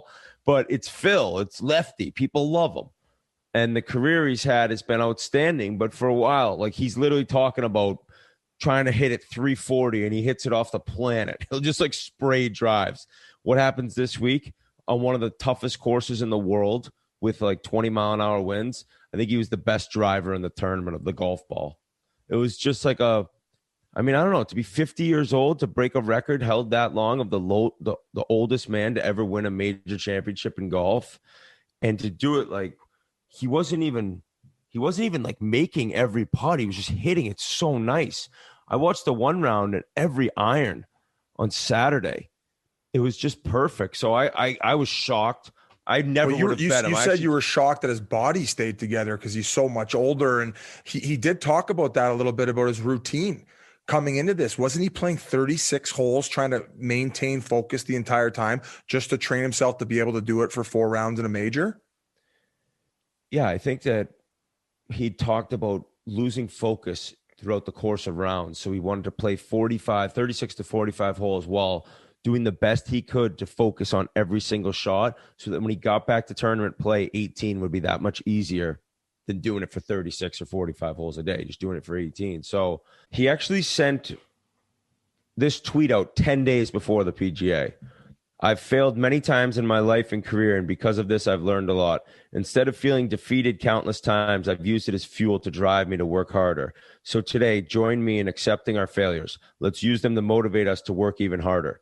To send that out, he must have had a feeling. Like he must have just known going into that tournament, I got something has clicked. And it was just a clinic. It was pretty sick too. His brother was on his bag. He started caddy for him, I think 4 or 5 years ago, and he hadn't won a major in that long. So with the wind conditions, like what do you do? Do you just tee it up shorter? Do you make sure to keep your irons lower when you strike the ball? That's the thing about Mickelson, can just hit every shot. He's like a true wizard, and he downwind, he's teeing it up high and he's hitting like high bombs like he tweets about. And then down into the wind, he's teeing it low and he'll hit like a low draw that he knows is going to run out. And he has this, everyone talks about like health in golfers. And you see all these golfers now getting injured because there's so much torque in their body and there's so much like, they're using the ground so well, but yet their back and their hips. I mean, the golf swing isn't a thing that's necessarily good for your body, right? But Phil does it differently. Phil does it like in an old school way where he's like has this long swing and he doesn't really like post on his back leg. And if that makes any sense, even if you don't golf, like you're just kind of turning naturally as opposed to trying to torque your body. And he's never done that. And because of that, he has this like long lasting swing. Yeah, longevity. He never battles injuries. I mean, like let's take Tiger, for example, and how many back surgeries he needed because he was just like doing something like the newer school guys. What they do is they kind of like grab the ground and they're able to like, torque it. And so they can hit the ball so much farther and faster.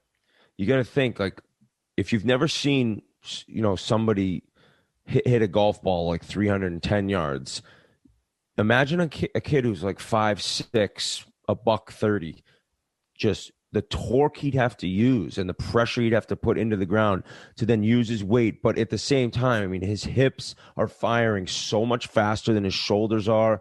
And it's all like just speed created from like using the ground as force. Whereas if you don't do that, you're not going to see the wear and the tear on your bones. So, I mean, I think it was one of the coolest things I've ever watched though in golf to see a record like that broken was the guy was nails. I thought Koepka was going to get it done, but what do you think of Koepka, Biz? I don't know, man. He seems like a bit of a baby. After the round, he was like, yeah, it would have been nice if I wasn't getting bumped into on 18 and complaining. Dude. And then there was another video that just surfaced right before we hopped on. And does Bryson DeChambeau wear metal cleats? Yeah, dude. That would be a biz move. Okay, so listen. So he was walking by him during this interview, and Brooks Koepka stopped dead in his track and basically motherfucked him on camera. Well, no, but the thing was, people are bitching because he didn't say it to his face, but the eye roll and that. So I guess Tiger always wore metal spikes. I didn't know that. I guess people always used to. Now they don't. You can't go do it you can't play at your country club with metal spikes. So I think Brooks is probably a guy like, you do not need that. And Bryson's walking up, clink, clink, clink. And the look he gives him. And then he starts swearing. And when you first see the video, like I did, I thought it was live. Like, I was like, well, how is this video not been on? And then you realize the guy's like, all right, we'll just start over. But he was disgusted. That goes all the way back to, I don't know what the original beef was, but then during the pandemic, Bryson was like, he was gaming online. And he has his fans talk to him while he plays video games. And he said something about Koepka, like, oh, yeah, he doesn't have abs or something like that. Like, well, he does have a bit of a barrel. Yeah, he was body shaming him. He's got a. He was chirping him, and then Brooks sent like a legendary tweet back of his 2 U.S. Open trophies, his 2 PGA trophies. At the time, Bryson didn't have a major, and just said, yeah, I'm just too short of a six-pack, actually. You're right. Just fucking buried him, stuffed him right in the trash can. My goodness. And then Brooks, I think he accused Bryson of doing steroids too. Like, they don't like each other. Well, I was just going to say, everybody's worried about pay-per-views now, and there's also this PGA fund for the most social engagement you can create. Why don't these guys line up a fucking pay-per-view? I'd pay to see that more so than I'd pay any Jake Paul or Mayweather fight. Maybe it's the long con and they're setting it up. I said Koepka's playing Portnoy lefty. He's going to pound Portnoy, by the way. And he said it was right after, or I think I said to him, it was like 2 days after the tour announced that they're giving $50 million or whatever to the top social media influencers, like the PIP program. So I don't know. The guys that really need it. I was with you though. He's like, because the old school crowd thing coming up around the green, that's awesome. The visual you get, and you see old videos of tournaments, and that's how it was. The crowd followed behind. And Tiger won at Eastlake a few years back, and they did it, and then they did it this time. Or I don't know if it wasn't on purpose, and they just broke through the it's just a little string, right? And it was a what's the word? Raucous? What is it? Ruckus? Raucous. I was close. Next try, I would have got it. Ruckus crowd. And all of a sudden, they're like, basically running up on the golfers and the caddies. Now, Koepka's always talking about how he's this like athlete, like he could have played pro in any sport. And then, dude, the one time this happens, you're talking about your knee surgery. He said somebody took a dive at his knee, Biz. And the reporter's like, somebody went after you. He's like, yeah, I mean, I don't know what happened, but, somebody was too close. I was like, buddy. Come on. Who's the guy from Happy Gilmore that drives in the cart and drives over Happy? Want to go to Red Lobster? Oh, yeah. I think he's a bit of a drama queen. I think he likes being a hardo. Like, he just tries so hard. Yeah, he does. Just, like, be that guy. He's trying to be Blake of the Year for the PMT podcast instead of worrying about not being a fucking Lewis on television. So, but he missed anyway, some short putts. I'm kind of more of a DeChambeau fan at this point, because of the metal spikes, more so than a Brooks Koepka fan. And I would also pick him in a real fight. DeChambeau, actually, he releases some bizarre YouTube videos of like weird music and watching him crack eggs open and shit. He's an odd duck, I think, but he released one this week that was like basically his week. It was like the following a player for a week on the PGA Tour. It was actually pretty cool. It's called the Vlog Wit. RA, what do you got on as far as topics? Well, we were at a Pink Whitney event Sunday at Blue Haven West. That was the name of the bar, right, G? Thanks. Yes, great spot in the West Village. Great spot. I love the Village, man, going down there. Thanks so much to everybody who hosted. We met a bunch of the Gallo reps, great people, slurping down some High Noon, some Pink Whitney. So we had the games on, the golf on, and all of a sudden I hear like, yeah, this fucking screaming and shouting from the other side of the barn. I walk over, and the fucking Knicks were up 2-0. Like, you would have thought someone hit a quadruple overtime Game 7 game-winning three-pointer. I respect that, though. I do. The Knicks are so beloved in New York, and they've been so bad for so long. So it was great that we ended up switching venues to watch the Bruins game later. The Abbey Tavern fights hooked it up there. It was great. I just wish there were more people around because the Trae Young in Atlanta ended up beating them, and he gave the shush. Like someone said, there must be no greater feeling than shutting the entirety of Madison Square Garden up, and then he actually said it's awful quiet in here right now. I just wish I was in a crowded bar when that happened, just so I could have like snickered to myself, so I didn't catch a beating. Yeah, and then you get shanked, and then we don't have a fucking host anymore. For shit, all because the Knicks. Shout out! You just mentioned in the crowd's face. The Saturday the 29th in Boston, I read 100% capacity at the Garden. Did you see that? That is true, and people better be going to the greatest bar beforehand and getting their pink Whitneys. So Saturday in Boston, life is back. It is. It's fully open. Every bar is open, and this is amazing. And the reason we sound like we do is because we got to experience that in New York City. And I know that it was 12 o'clock curfew, but being with you guys on Saturday night after that great weekend and great gambling experience and having Merles there, I felt like life was back to normal, guys. And like it was awesome. It was really good seeing you guys, and I had so much fun. And it'd been a while since I was able to have a boys trip like that. Yeah, it was a blast to see everyone. I really like going to those offices for a few days. We got to try to do that more. Well, streaming there's great because all the cast of characters and clowns at Barstool, they come in and join, and we have good relationships, I think, with everyone there. I got to meet Troops, solid guy, very good dude. I'm getting on the show. We already talked about it. I'm gonna be on as a guest, and I actually Sunday morning I had to head home. So Merles and I. It was Championship Sunday and then Premier League. So Chelsea had to finish. They ended up finishing top four to get Champions League for next year.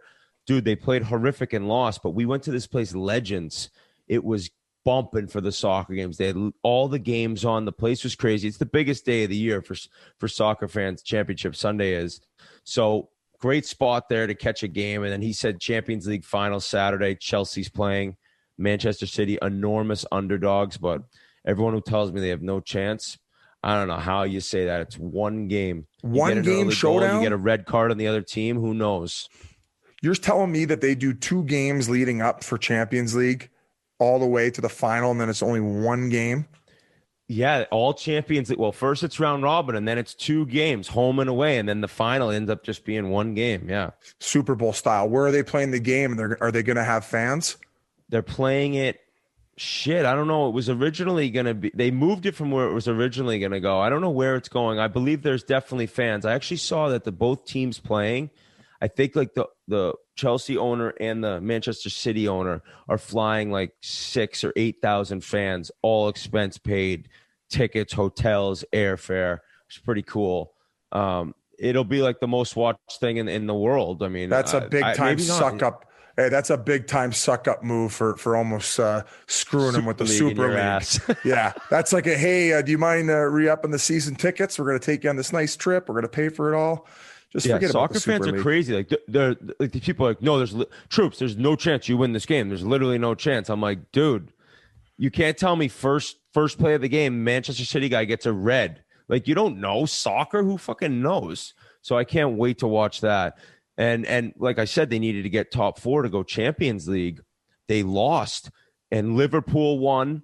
And who else was chasing them to get top 4? Oh, Leicester City. And Leicester City's beating Tottenham, and Chelsea lost. They had to win if Liverpool and Leicester City won. And Tottenham comes back and beats him. So Chelsea got into the top 4 for Champions League next year. If they won, they'd get in auto. But if they didn't win, they would have been fucked. So it was all in all a great trip to end on that note. Wow. Look at you. And you guys also had a couple of appearances we got to promote. Biz, you were on Pod My Take with our buddies, Big Cat and PFT. That dropped already Monday. Check it out. I listened to it my train ride home today. Well, let's talk about it. I said Colorado is a southern market, and it rolled off my tongue, and they jumped all over it. Now, clearly not a southern state, but given the NHL standards, I considered it a southern state because – why not? It's not that far from Vegas. You're right. It's like literally right there. It sounds crazy when you hear it, but when you look at it, from where you live, I can understand where your logic was, especially being Canadian. I know, of course, those guys were going to dribble you for saying it. But when I did look at the map, I said, you know what? From your perspective, I could see where you're coming from. I saw a tweet that said if you did the Mason-Dixie line across, it would be beneath it. Oh yeah, 100%. I have no clue what that is, but I'm going to accept it as one of my answers. Yeah, I don't know what I know. I've heard of the Mason-Dixie line, but I don't know what it is. But it sounded official. Yeah, all that's right, you know. That's like some sort of Civil War demarcation line. Like basically everything below the Mason-Dixon line was considered the South. And don't even do it. I sucked at history. I didn't even know when the Civil War after 12 years of school. So I'm hardly a Civil War historian, but it's more related to the Civil War than it is actual like geographical things. And Whit, you went on with the El Presidente himself, Dave Portnoy show. I believe that's dropping this week, correct? I don't know if they're dropping it this week, but I would assume so because we go over me just having to fucking bitch slap him, trying to go at me for being soft. I said, Dave, your interview on your last show was as soft as warm butter. So we discussed a lot of things. It was a blast. We went back, we've known each other for a long time now. And I think that it was fun to go on and just fuck around, bust each other's balls. And Eddie's on there. Eddie's a great host. I'm a big Eddie guy. Yeah, I've always been vocal about that. So you're able to give it to Eddie. He gives it back to you a little bit. So it was a blast. So I think that'll drop. Yeah, I would guess it would be this week. Yeah, I would think so. So we got that coming later. Just a quick update. Edmonton and Winnipeg are in overtime right now, tied at 3. Minnesota's up 3-2 after 2. Looking to extend that. Extend Let's that go series. right now. Predictions. Who you guys got? I got might as well pick Blake Wheeler for Winnipeg. And then I'll give you guys a pick. I think Blake Wheeler, sorry, Biz, hold on. Before overtime, oh no, he's back on the ice. He left the game after blocking a shot. It looked bad, but he's back. Sorry, you have Kyle Connor. Who do you got, Whit? I'll take Ehlers back to back. I'll take Leon from Connor. And then you're who's your Winnipeg pick? Oh, I'm sorry. Do two sides. Scheifele. All right. You get to go first now. Snake draft for Edmonton. I'll take Leon. All right, I'll take McDavid. I'll take Nugent Hopkins. I'll take Tyson Bizzle. Tyson Barrie. Find it, brother. Boys. Okay, $100 on the line. You guys get to play along boys. as well. Venmo's open right when this thing goes down. Like I said, this is an example because after we record, you have energy, right? I don't want this game to end. I want to just go downstairs and have another 2 hours of watching this tilt. So who were the Winnipeg picks again? I didn't write them down as quick. I got Blake Wheeler. All right, Biz got Tyson Barrie and Wheeler. And then I had Kyle Connor already. Okay, Connor and the Nuge. I got McDavid and Ehlers. Wow, talk about winning another snake draft. And I got Leon and Scheifele. $100 a whack. Sounds good. All right. You also forgot to mention Token CEO. We went on Token CEO, and I think that's dropping either this week or next week, where we just kind of talked about the overall growth of Chiclets. Good point. Thank you for reminding me and sewering me at the same time there, G. Love that. Also, too, quick shout out, no free ads, Vision Care 2000. If you haven't noticed, I got new shades. They took care of me before I left. I asked them to get them ready for my trip because I had to watch a lot of playoff hockey, and they took care of it. High Street in Boston. Check them out if you need shades. They do a great job. Actual spectacles, not sunglasses. What else, boys? Anything before we I don't know up? if we should mention it now, but we are going to be coming out with a few bonus episodes starting next week. We will be going Monday and Thursday, and then the following week we'll be dropping Monday and Thursday. Now, Granell, was that okay to mention now? Yeah, it's fine. All right, there you have it, folks. Back for a couple bonus episodes. You'll get a little bit more extra come playoff time here, and then back to one a week in 3 weeks. So we'll see you soon. Monday morning. Peace. Have a great week, everybody.